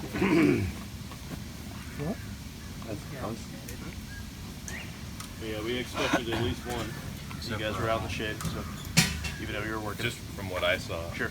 it was very unorganized at the beginning, but by the end it was running pretty smooth. Okay, so cohesion, Yeah, reopening was Yeah. but just like anything else, enough repetitions over time. One more. Give me a tasking that went really well. I think the guys did great in making their fighting positions. I think they did good about freaking digging in. No one complained about it. Everybody helped each other as far as trying to conceal the spots. So Anything else? Discipline was well when they're generally guys like to run to the firefight. Everybody was pretty disciplined and stayed into position. These guys were engaging. The QRF was held back. LPOPs, they were held. They didn't all just drop what they were doing and run to the firefight. So Okay. I said that discipline was pretty well. Except for the pressure side. Well, I didn't even know that happened. Recon by I fire. didn't even know that. Okay. Yeah, that wasn't my section. That was we did our part. I don't know. All right. So command and control. How did it go? I think it went pretty well. Towards the end, at the beginning, there was a pretty steep learning curve. Okay. There was a lot of everybody wanted to know what to do, but we just weren't handing out. We weren't delegating, taking out. Sure. I'm gonna plug that in with cohesion and our CNC up here for command and control. The reason for that is an OP4 observations. You guys adapted. You had a weak side. You reacted to it. You reacted to it by sending your QRF first to win the fight, push them off, and then you put a node there, right? So you were smart. You learned from your mistakes. I like to see that. All right. So improves. Let's talk about fixes real quick. How do we fix fratricide? Besides just not doing it. Better communication. Communication, all right? Everybody knowing who's out there. Challenge and pass, right? You're behind that gun, but you gotta think beyond your weapon, right? All right, I know OP4 has some of the same uniforms, but what else could be out there? It could be third party, OP4, or neutral. It could be civilians that are armed, out hunting, whatever the case may be. Things to be thinking about, right? If they're too far to tell, if you can't see rank and insignia, and you can't see pattern on a uniform, and they're not aiming at you and they're not shooting at you, it might be best to go ahead and hold discipline. So we should wait on that. Yeah. so we shouldn't make contact until we can Right. see. So why open up on your fighting positions and reveal your positions? Because that's what your enemy's doing. He's trying to get you to open up his position so we know what you're dealing with. Right? And if it's not a threat, then what's it hurt? Go ahead. I guess we should have waited. Nobody should have fired until we got orders to fire. Right? Well, your ROE is pretty general. You know that you're going to have an op 4. You guys weren't given an ROE, right? We didn't do a full-blown op order. This is just a lane. All right, so you knew that you had op 4. So if it wasn't you guys out there, you knew to engage, right? Did you guys see different uniforms out there? A couple. Okay. Yeah, we tried to do that on purpose so you guys wouldn't get mixed up on your IFF. If you overloaded. All right, management, rotation, something real simple. No matter how you do it, whether it's front to back or alternating in between, you got to get those guys rotating, right? So I tend to like to do it from the reserve and go forward because those guys have rested, and now you start to amp up a little bit on the QRF, and now you're on the line, and now you go forward to the line and you see what's actually in front of you, and that helps with your sector sketches, and then you rotate all the way back to the rear. Now, you don't have to do it that way. It's up to you. But the easy way to fix that is set a time. Everybody rotates 20 minutes, 30 minutes, whatever the case may be. Bottom of the hour, top of the hour, it doesn't matter. Send something in rotation. Your guys is laying with what, 2.5 hours? Yeah. All right, maybe 3. Could have got a few rotations. Yeah, remember, those guys are doing work. Even though it's 50% security, these guys are smoking each other, filling sandbags, digging holes, even though they're switching off. These guys need to do something else. Plus, they're not completely acclimatized, right? They're acclimated for being out there, but when they're here, this close, working a shovel or a pickaxe, they're not really paying attention to what's in front of them, even though they got security pulling it for them. It helps to get them punched out, keep them fresh in the game. All right, what else do we got here? Comms, okay. Field phones. Who is familiar with the TA1 field phone or the 312s? Raise a hand. Hoorah. That's a problem. Right? Do you guys have field phones in your units? Right. You need to try to at least purchase 2, get some combo wire, and get trained up on them. All right. They're not that hard. You guys got the crash course today, so you got some experience with it. You need to try to get some proper training. Radios, stick with your SOI. We got good field craft out here. Not a problem. Guys, maintain noise, light, and litter discipline, right? Everybody came back with their MRE pouches and stuff, right? Make sure it's always a whisper, always a whisper. Until you're in contact, then you can yell your commands, you can do your command control, all you want. But meanwhile, keep it at a whisper because your voice carries.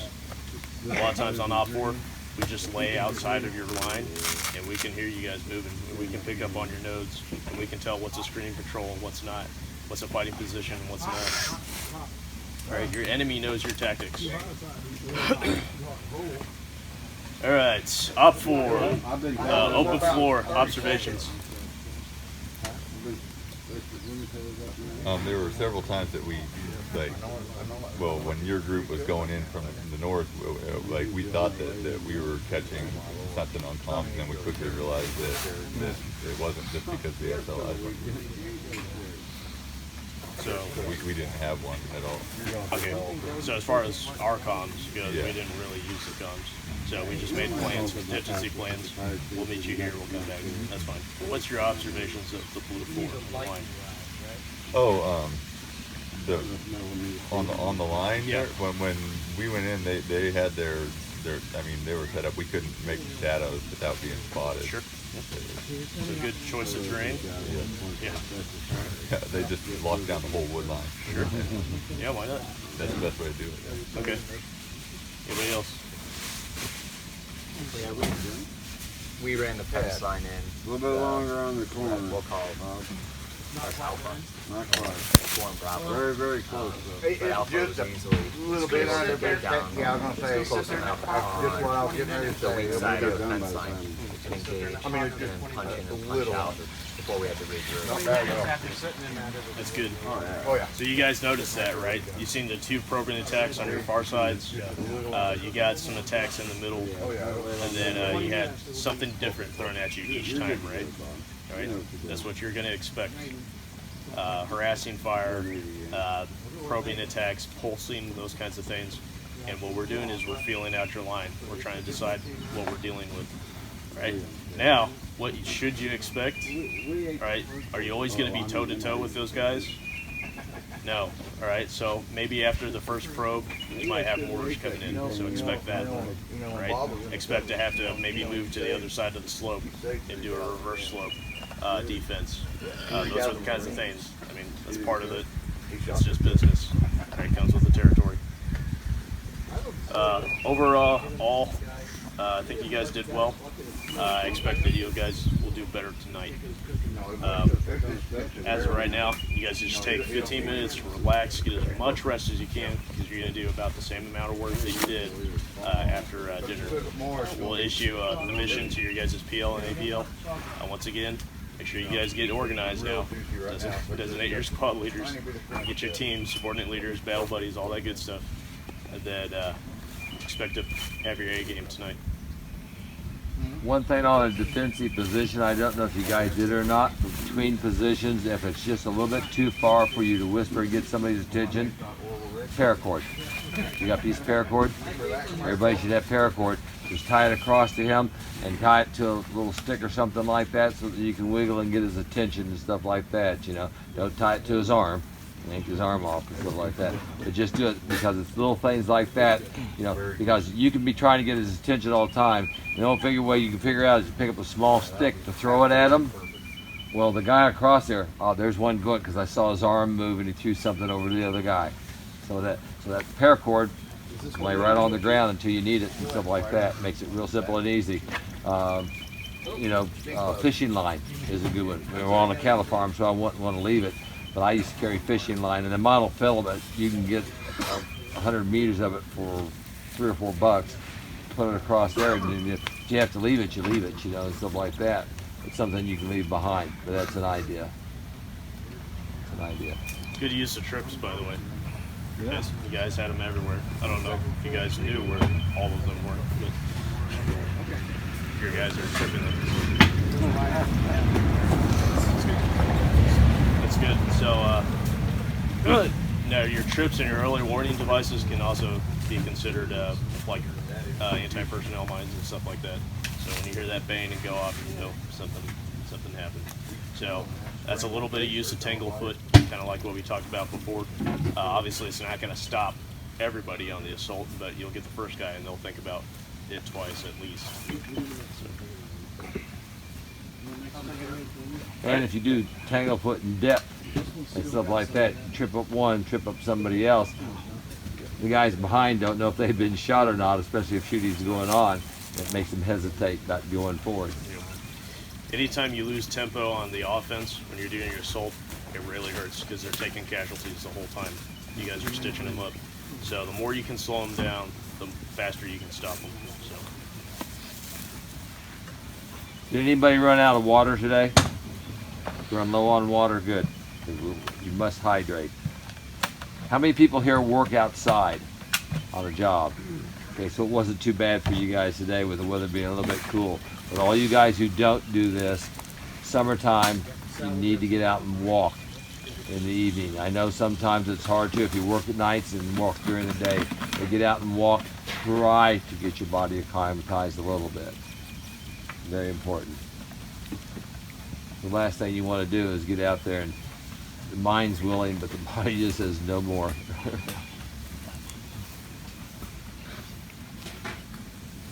Well, I definitely learned the value of probing. We ended up finding out where a couple of their LPOPs were and how long it took them to move troops up to us, and you know, just a little simple probe, come up there, fire a few rounds, back off. We gained a lot of intel. Sure. By that. So that was surprising. Yep. So up forward perspective, gaining intel, but understanding also that has a shelf life because they're constantly improving their positions. Right. They're constantly working, and obviously they move some of their positions Right. as well. If you try to do it again, you'd get your butt whooped. So if we probed them during the day and came back at night, everything could be different. Right. And I've seen that happen on an area defense. Offense happened to catch one that I was OCing, they caught them when they didn't even have shell scrapes. They were firing behind their rucksacks. Wow. All right. They did their recon by fire. By the time they came back, they had tanglefoot with paracord, neck high, waist high, shin high, and then they had sea wire on their flanks. So guys were running into sea wire, and as they're doing their assault at nighttime, you hear the ah, and then guys are getting clotheslined and tripping over things, and you hear the whistle blast. That was their command and control. They all just went prone, try to recoup. Whistle blast again, they get up and try to do it again, whistle blast again. They're just fighting their way through, and they almost rolled up the line, but they didn't quite get all the way through because of those things. So, something to be thinking about. Everything has a shelf life. So, meanwhile, we're spending bodies and time trying to figure it out.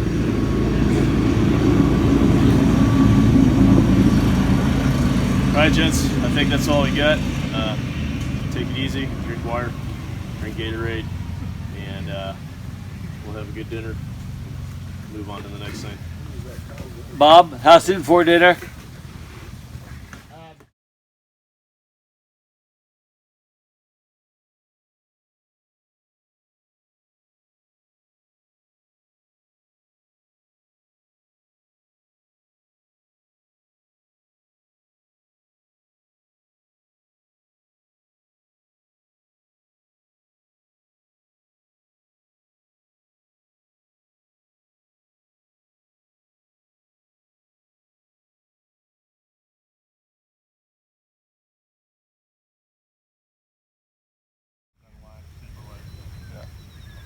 Yeah. If you get thumbs up from everybody, we'll move. Okay. Okay, line forward.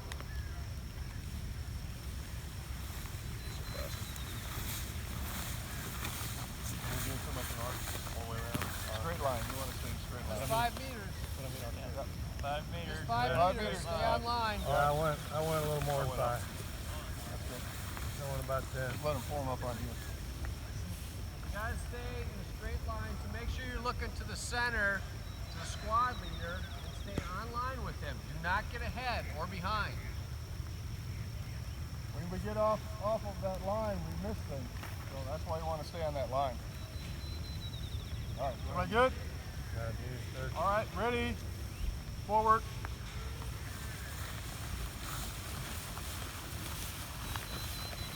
Okay, hold up. Check you're on line. Check your line. Ready? Looking on the ground around you, looking for evidence that he was through here. You know, he might have dropped his toilet paper, right?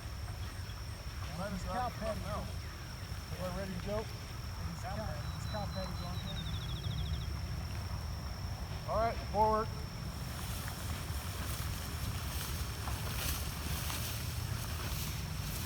And hold up. The line. That's some shit. I found something. Call it out. What do you got? All right, let's check it out. Right on. Hold the line. Okay, so we got something. Yeah, we just note that. You can identify it.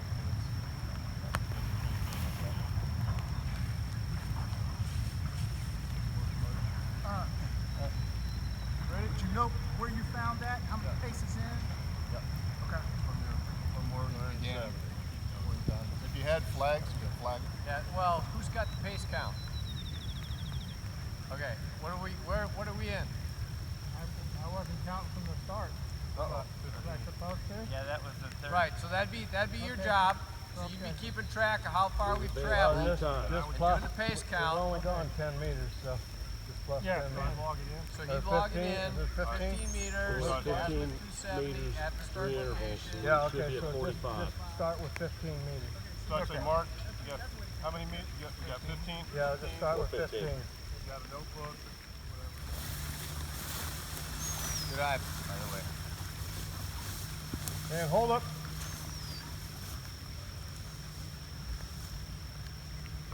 I don't hear anybody calling out names. Anything? Captain Phil! Got anything? Line ready. And forward.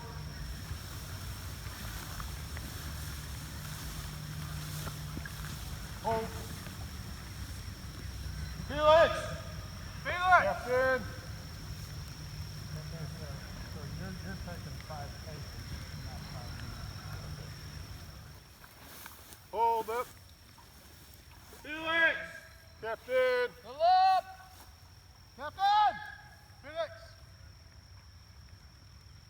Line ready. Forward.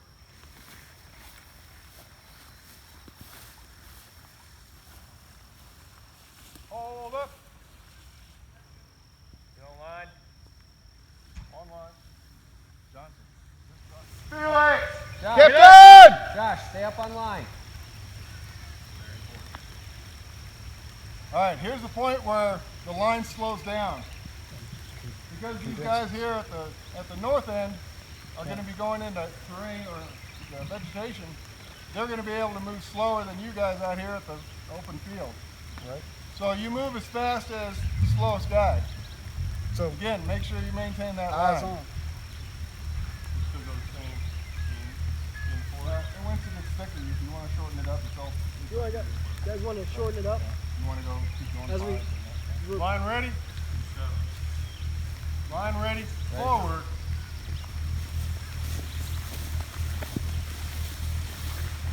And hold up. Captain! Up! We got toilet paper. You got toilet paper on the left. No, Hang on. no, I meant No. for him. Okay. No. He's trying to get him to come out. All right, so we're going in. Yep, you want to maintain your line. Everything good on the left? Everything on the right? Over there. We got mud? Back on the trail there. Let's got it. Hold up. See the knob. Some sort. And this is come back. Alright, so I'll get the pace count, azimuth, off the mud, documented. Let's just take the left half of the line and catch up. Right half of the line stays put, left half advance.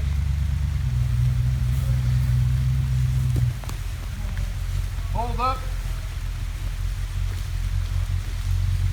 There you go. You want to search on all those bushes and just be cautious of your poison ivy. Fill up! Line ready, right side ready, visual. Advance, forward. And hold up. Okay. So I've lost eye contact. On that side. Yep. Anything on the left? Speed up. Fill up! Captain! Anything on the right? No. All right. Line ready, forward. Forward! Hold up. Okay, losing contact. Step up. Felix! Fill up! Felix! Everybody check your line on your left and right. Make sure your partner's there still. Cannot see. Okay. Too thick. Talk to me. Can you see me? Well, when you duck forward a little bit. I'm getting a little bit off my top here. I got you. I don't see anything in this. I got you through this bush. Okay. Right here. So we're getting a little bit off We're about to go into something really thick, so we might lose you. The whole thing needs to go like this. We need to go that way. All right, right line, move ahead, couple steps. Move ahead about 3 paces. What's that hanging in the tree right Hold there? up. Left line, stay put. Right over Josh's head. And beyond him, what is that? Just a leaf? Okay. Line hold. Dave, get us on the estimate, and I'll come up to you. So why don't you go up? Fill up! Line ready. Ready? Hold on. Oh, they're not going to be able to see me on the left to get the right estimate, so they might be tough there to cut in. Well, maybe. you got to see you just got to see the guy next to you. Should we As long as they can see one another. all right. Why You don't don't have to see you. You got to the see the left man side next or to the you. right side? Why don't we move up first so they can see where we're at and line up? Yeah, I mean, you may not be able to see the end of the line with your man, but as long as the next guy can see the next guy, Okay. that'll still work. Left side hold up. Right side on me. Right side on me. 3 paces. Forward. Hold. Left side on me. Forward till you come to the line. Hold. Now see those guys at the far end. You see the next. I got him. Too true. There you go. Left end, too far ahead. Too far ahead. Yeah, you need to, whoever on the end needs to back up 10 paces. Left side. Come up to the line, forward. Felix has been drinking light beer. Left side, hold. Far left end, back on the line, back on the line. Fill up. I got it. Lloyd's our scout. All right, I get the thing. All right. A couple things are happening here. This end of the line's kind of bunching up, and I think that's because you had to make the change in direction there. So spread them. So you want to try to stay that 10 meters apart. All right. Now in here you might want to go closer. So go 5 meters. All right, so right side. We're good now that we're in the woods. We're good. Yeah. Let's spread the right side down a little Everybody bit. can see the guy next to him. Yeah. We're spread down just a little bit. 2 steps. Right 5 side, steps. take about 2-3 steps down. All right, our azimuth is that way. So we're still, the line is still, we're going like this according to the azimuth. Let's go with what we got. Let's go with what we got. All right, move down a little bit, Dave, and keep it. We're still on the azimuth. All right. Yeah. Okay. 270 is right through there. All right. All right, let's move. Move ahead, forward.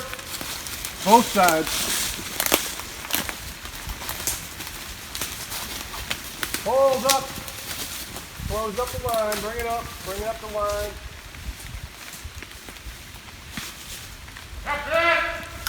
Felix.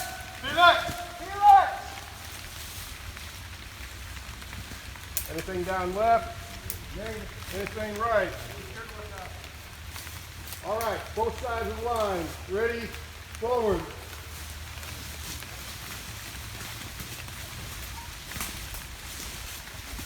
And hold. Leave me on. Got digging back here. Fill up.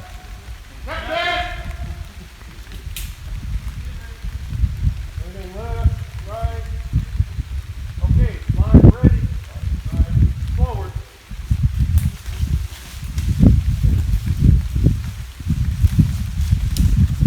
Line hold.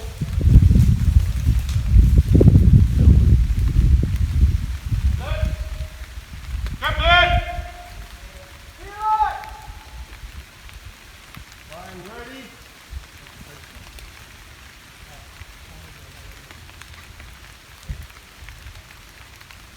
When you send somebody out to search a particular area like that, make sure you have eyes on him all the time. If he gets to where you can't see him, call him back. Going back on.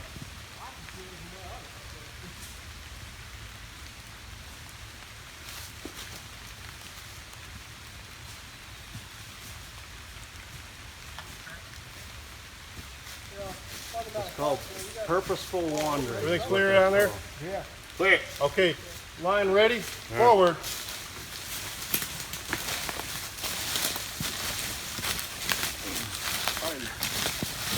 Okay, line hold up.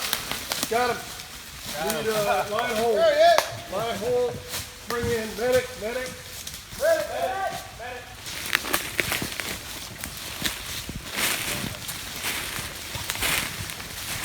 Line hold. Can you positively identify him? You got a name tag. Looks like Captain Felix. You just didn't want to help me put that. Smells like Captain Felix. We got toilet paper. This is cold beer. Look at you.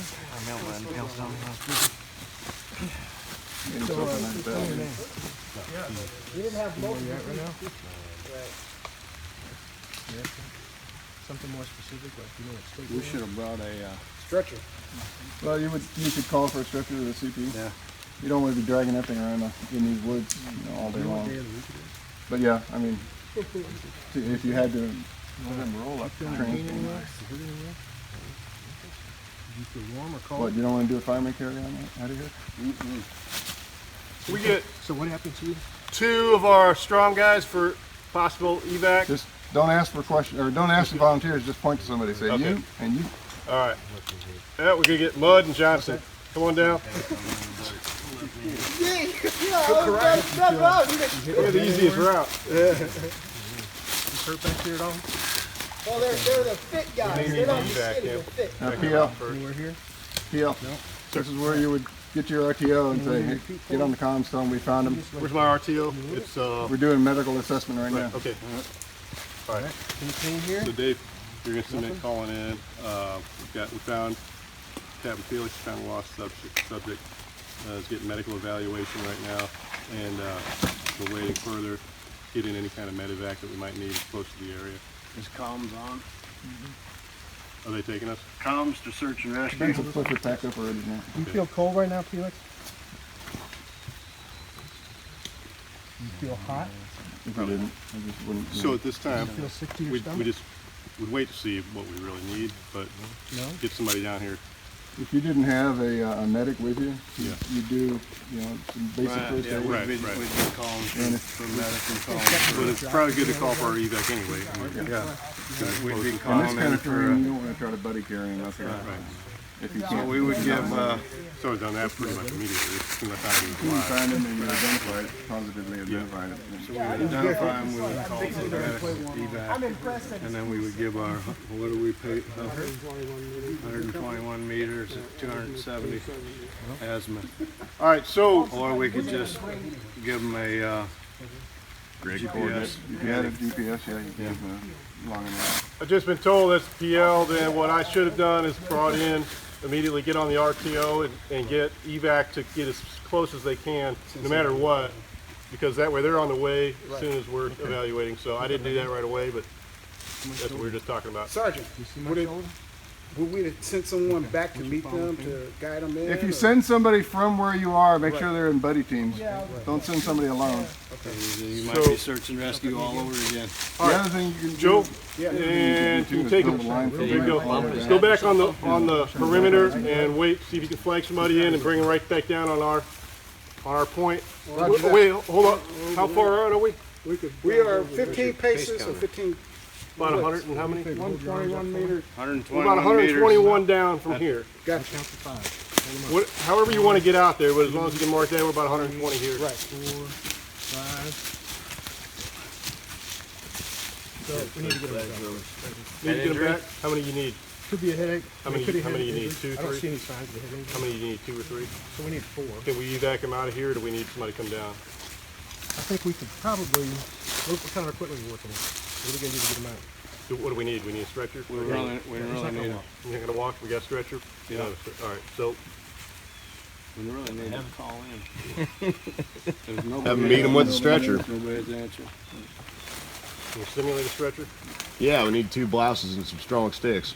I got a poncho. Comms to search and rescue over. If you can find some wood that'll hold them. You want the poncho? Need blouse. Turn your sleeves inside out and button the shirt up. Right. This coat right here? Make sure they're strong enough to hold them now. We can get more hands on them. No? Oh, so it's not Nothing hurt right here? So maybe we should add a saw to the list. If we don't have a stretcher, We got stretchers, we're wearing them. Yeah. Well, I'm talking about the sticks.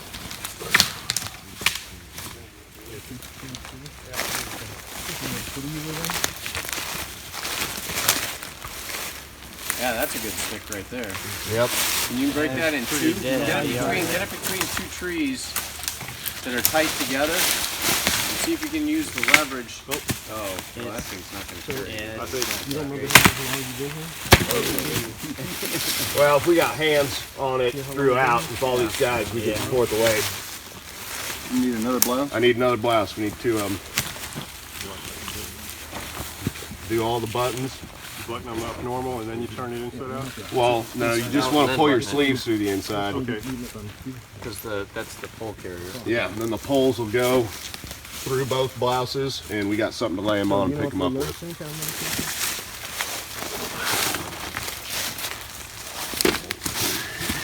You guys tracking with me? Yep.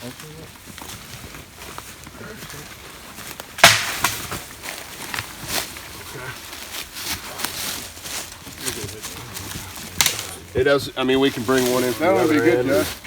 It should go up. Just catch it on the little stickers and knickers and twigs. Strong stuff. Well, we got another good. We got emergency bags. Oh man. Got off. You got something? Yeah, let's try it. Go ahead and put it in there. Say we got multiple hands on the poles, so. Use this one. All right, let's slide this one in. We're gonna have to go this way. Well, we'll slide the other ones down from the same end. We didn't get away with the knot though. Oh, we can just keep from this end. Yeah. Okay. And they got another block there? Yeah, I mean, it could take 3 blouses.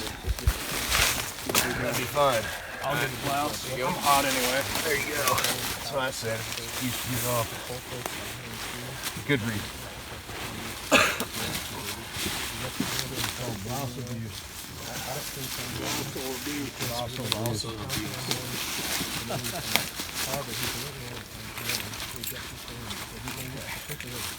About a third. I think we got one right above you there.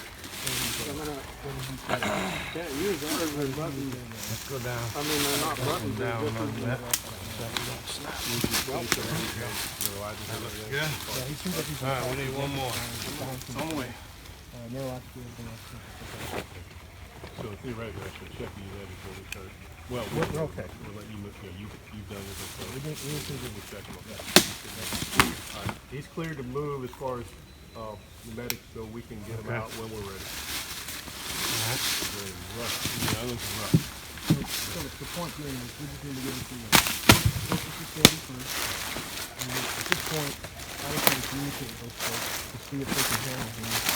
They may want to do a CT scan when we get there. Obviously, they're going to do collaboration. So I'd be having Dave, oh, he's doing that, but I'd be having somebody on comms keep him trying to get the Bob to get up. You got John.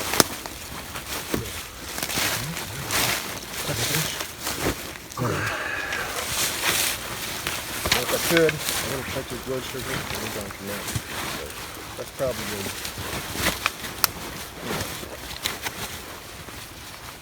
Definitely got snagged on the end there. Yeah, don't ruin your... There you go. Hold on.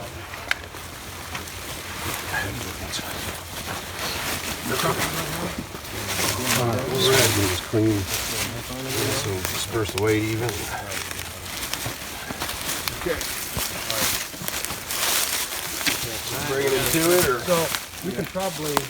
That's the nurse. Do it. If we can lift it, take them up, put them on the stretcher, or do I put them on the stretcher down here? Doesn't matter, we can just... Let's bring him up here, Right yeah. there, but if you want to try and bring him up, bring him up. Butt drag him up here. Yeah, we should get 4 guys at least. Yeah.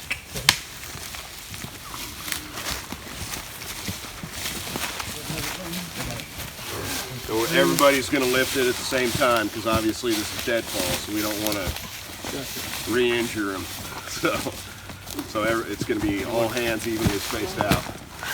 Let's sit them down. Let's guys in the middle, you want to Don't slide them up and you lift them. Let's get them positioned on it first, and then we just space our hands out even because obviously these sticks aren't going to point this way. There we go. Yep, that's right. Okay. Okay, medic, you ready Space to go? your hands out Space your even, hands get out. across from someone. Forward.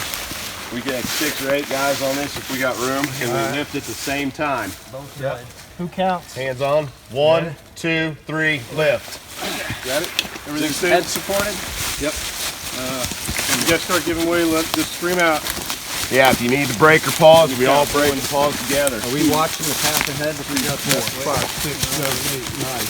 We're going right or left? We're all on.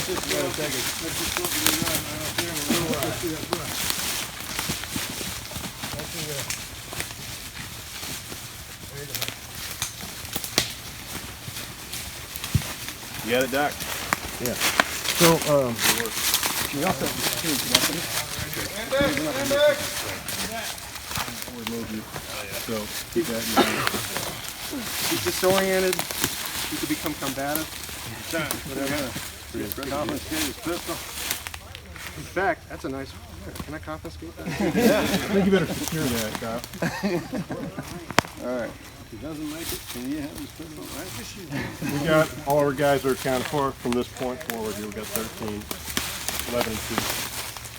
Anything I missed, Felix? All right. Did I miss anything? No, this is good. Evac team. Good, break it down.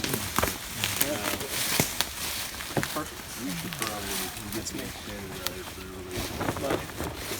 Thank you. That's a good idea. Yep. That was fantastic. But Gotcha. just make it a standard. Let the rest body. Yeah. That's good. That's something our unit.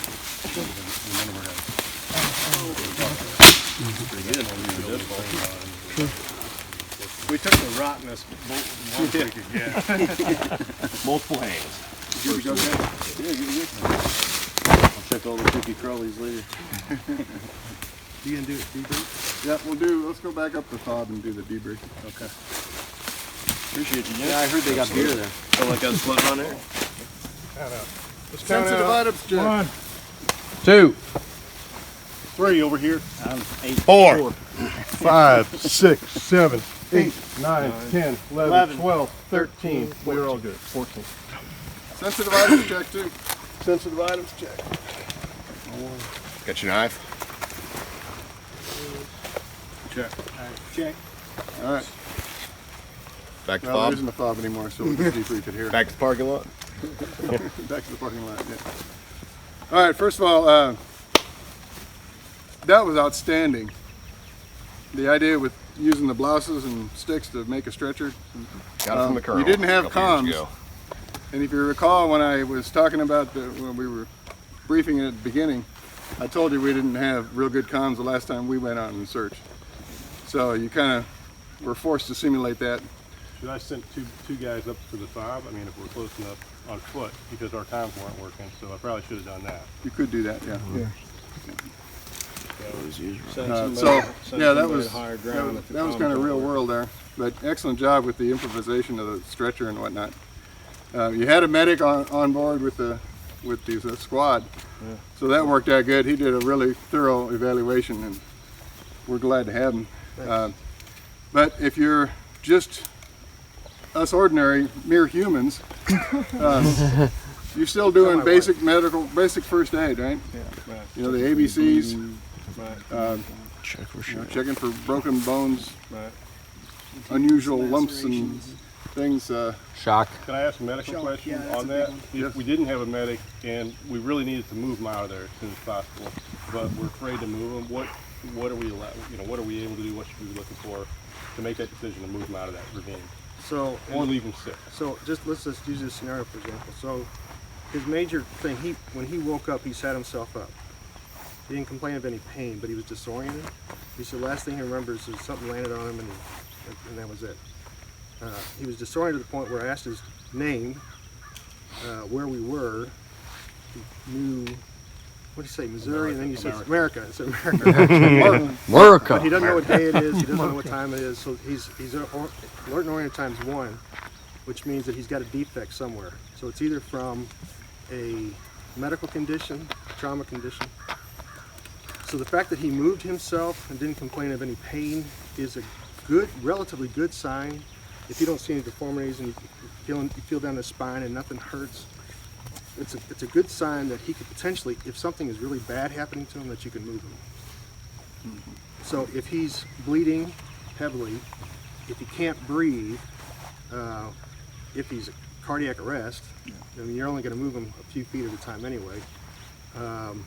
Something that's life-threatening at that moment in time, that's the only time you're really going to have to try to move him if you're not sure that he's clear to move. So you have to get medical on the scene to kind of do that evaluation. Absolutely good information. Keeping people warm is another thing. If you got a space blanket kind of deal, you know, the aluminum foil blankets. They reduce shock. Yep. If going to the medic's statement about moving somebody, if there's other peripheral danger to them, if they're in danger where they are, then you have to consider moving them. If not, make them comfortable, give them first aid, and get somebody to get in here and move them. I actually screwed up. Safety first. You evaluate the scene if it's safe. And I screwed up because our very first thing in ATLS, etc., is if he's disoriented, you want to check him, make sure he's not armed, and you clear the weapon from him. Right. Especially if he's disoriented. And I didn't do it. I didn't find the weapon. I didn't look for the weapon. I screwed up. Well, I wasn't competitive either.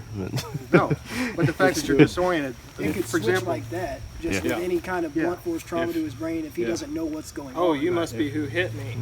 Out, yeah. Right. So Because your that's brain, the general rule of thumb. because you can start looking around and see all these people, and your brain can freak out, and you can just start shooting. So yeah, you do. Or you just, need just to, the accident of moving. Right. And it changes when a person wakes up to when they start waking up, when they start becoming oriented, their behavior can change like in a flash. Just for normal people. You know how it is when you first wake up. You're like, I don't know. No, my wife is. All right. PL, you got any comments? No, I think that was great on the improvisation of stuff that these guys knew from their unit and incorporating it in here. Yeah, I mean, there's a lot of things that we learned, that I learned down there, just on the spot. Was there anything that you can improve on? I think thinking ahead, I really didn't even think about what we would do when we found him myself, until we saw him laying there, and I thought, hey, well, we got a medic here. But maybe, just having a real simple 3-4 step protocol that we know. Evac plan in place already. Evac him, and then I should know immediately to send 2 guys out if we're close enough to the fob, start making your way down the road, 2 guys at the entry point. I think it was great that we documented, our pace count and everything, so we knew where we were at all times. Exactly. Because if you don't have a GPS, you got to give them some sort of way to get to you. Right. Yeah. And hopefully you got comms, so you'll be in contact with the EMS. Yeah. And they can tell you, you can start giving them the symptoms, and then they can say, okay, yeah, move him or don't move him. And if we don't, we got 4 feet they can run. And what I should have done, added to that, is that wait to send those guys until I know what's going on, give a description where we're at, what's going on, what we found, and how many guys, what our capabilities are. Send them down with enough intel.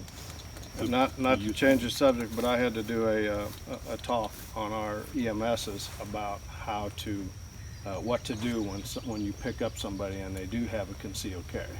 So in Illinois, the law says you cannot separate that gun from the person that's legally carrying, other than emergency services, meaning police, firefighters, EMSs, or search and rescue teams. Now what you do, just exactly what he said, if the patient's disoriented, you got to take that weapon away because you never know what's going to happen. But the weapon has to stay with the subject. So when we transfer him and he goes in the EMSs, you hand that weapon over to the EMSs, and they should have a form that you can sign saying that that weapon did go with them. And then they have the option of turning it over to the authorities, which would have to give you a receipt for that gun, or the weapon just simply goes with him to the hospital. So you can unload it? Yeah. Can you unload it? No, you can't unload it? No, They don't know how to unload you cannot. Wow. And you don't want to unload it because here's why. Some of the search team, some of the EMSs may have never shot a gun before, and they're going to fumble around and they may discharge it. So the safest thing to do is to not to unload it. You just take the gun and just somebody's. Most of them have a little Keep it holstered then is the only thing you can do. That Yeah. The safest thing is to keep it holstered. So I'd open the Wherever belt the patient and goes, pull it off. Wherever the patient goes, the firearm, the law says you cannot legally take it if he's legally carrying, and we cannot deem him incompetent. Only a doctor can do that, and EMS can't do it. Even the paramedics can't do it. So that gun has to stay with that patient no matter where it goes. Although I'd say in default, my own personal opinion, safety first. Exactly. If you feel this is not, Yeah. safety first, and then explain it So- later. Yeah. Really, we should have checked him and took the weapon. The same way with a knife, if any of us are PLs, then we pretty much want to gather all the intel, drop and make the transfer to the medevac, and at that point, it's their ball game, right? Once you hand the patient over. Yeah, but just give them everything we got. Okay. I hate to say this, but one more thing. If he's getting a helicopter, the pilot's not going to have to let him have the gun on the helicopter either. So then you got a whole other set of. No, you have to call a deputy. A deputy has to come in. Right. Right. And what they will do is they will give a model, make and model number, and give you a receipt for that gun. Yeah, they want somebody competent in handling a firearm. Exactly. That makes perfect. So Because I the just think, well, I know how to unload the gun, but that's not, it's not me that's on the scene. It could be some chain command. When the patient gets out of the hospital, he's going to have a receipt, and he can go down to the local sheriff's office, give him the receipt, and they give his gun back. Yeah, that kind of makes sense. Yeah, that makes sense. Captain? Yeah, so lots of different scenarios out there, but something to consider too. If you walk up on somebody that's missing, because we do get to deploy sometimes to help sheriffs and whatnot, sometimes things are obviously a crime scene. So something to consider too, not treading it too much, just sending the medic in to kind of evaluate. And then same thing with coroners and whatnot, because they're the only ones that say, oh, yep, they're dead. Yeah. And so things to consider too. Now, if they're responding to you, then you get in there and help them, which you guys did. I mean, I thought you did pretty well. But something to keep in your back of your mind as well. Not to destroy evidence. Yeah. All right. Anybody else got comments? Not that technical, but I've been on several of these before, and the thing that always seems to confuse people is keeping a straight line. Yeah, and not bunching up, keeping your spacing. Yeah. And you can see how hard once you get in the brush and the woods and whatnot, how hard it is to see each other. Remember you're working as a team, so act as one body. Yeah. It's difficult because guys, they're focused, so they're scanning, so their peripherals aren't really up. Just like when we do our shooting drills, and you extend your arms and whatnot, and you try to stay online with that peripheral. So again, just keeping your head on swivel, not doing a threat check 360, but just being situationally aware. And like you were doing, you come from a field into, when you come up to a woods, the foliage is going to get heavier. So you're only going to be able to take, you were only taking 3 steps. And then once you get in the woods, it opens back up. Now you could go back to 10 again if you wanted to. But we did get bogged down in that one spot where you were kind of separated from when we first came in. Yeah, I had visual, but it was sketchy at best. I was seeing clothing, hats, but not really faces or personnel per se. Shaping, I did that on more purpose. using sound. Shapes. It was using sound more than sight. No, I think we had to rely on that a few times down there. Yeah, I think that would be perfectly reasonable to use. And what we do is we just bring the line up to you. We put you got more in. So basically, the one thing was I knew I was still with them, but I didn't know if I was still online, and that was the big iffy. Like, ooh, okay. That's how many animals, including hogs, stay in touch with each other. They grunt, when they're Yeah. It seems like you got pretty good command and control. I noticed you're using vocals, but something to consider even for a small team, getting on those whistles, because that's not just for command and control. That's also they can hear you. I mean, people hollering for you in the woods. It's like, okay, well, who are you? But nobody usually goes trucking in the woods with a whistle trying to find you. So they're like, oh, that could be help, and it could be further away. What I was confused about too, I thought we were going to initiate the starts and stops with the whistles, and then we had an equipment. Normally you do, Normally you do start and stop. I like the idea, Captain, you said, I'm going to bring it back to my unit, about putting together, yet one more bag, but it's a good kit bag that we keep just specifically for this kind of stuff. Yeah, gear that you just grabbed for that. Yeah, we're not bringing our orange vest and whistles on patrol. Right. And then, whenever you're in a line and you come to, let's say there's a bush there and you cannot see on the other side of that bush, then you holler, halt, and you go around the bush, check everything, come back, and it's just called purposeful wandering, because you can't see on the other side of that bush, and you're looking for a small infant. He could just be cuddled up on the other side of that bush, and you just walk right by him. Or in the bush. Or in the bush. So you still have to check it. You can't, like you said, you can't skip anything spots. you can't see. It's just purposeful wandering. You come back and then. We'll wrap it up now. First of all, I want to say thank you to all of you. I know you were busting your butts out there in the woods yesterday, and you came out here. Some of you had guard duty last night, so I appreciate you. I really do. Thanks for the fire. Thank you, sir. One of the one of the advantages of getting other groups together in these JTXs is that we get to share knowledge, like with the stretchers, with the weapons. That's an advantage to all of us. We all take that back to our own units and apply that, or we should. And it's a benefit. It certainly benefits me. So, everybody's got nothing else, and we'll call it done deal. Thank you very much, and stay safe on the ride home. Thank you. Thanks. Okay.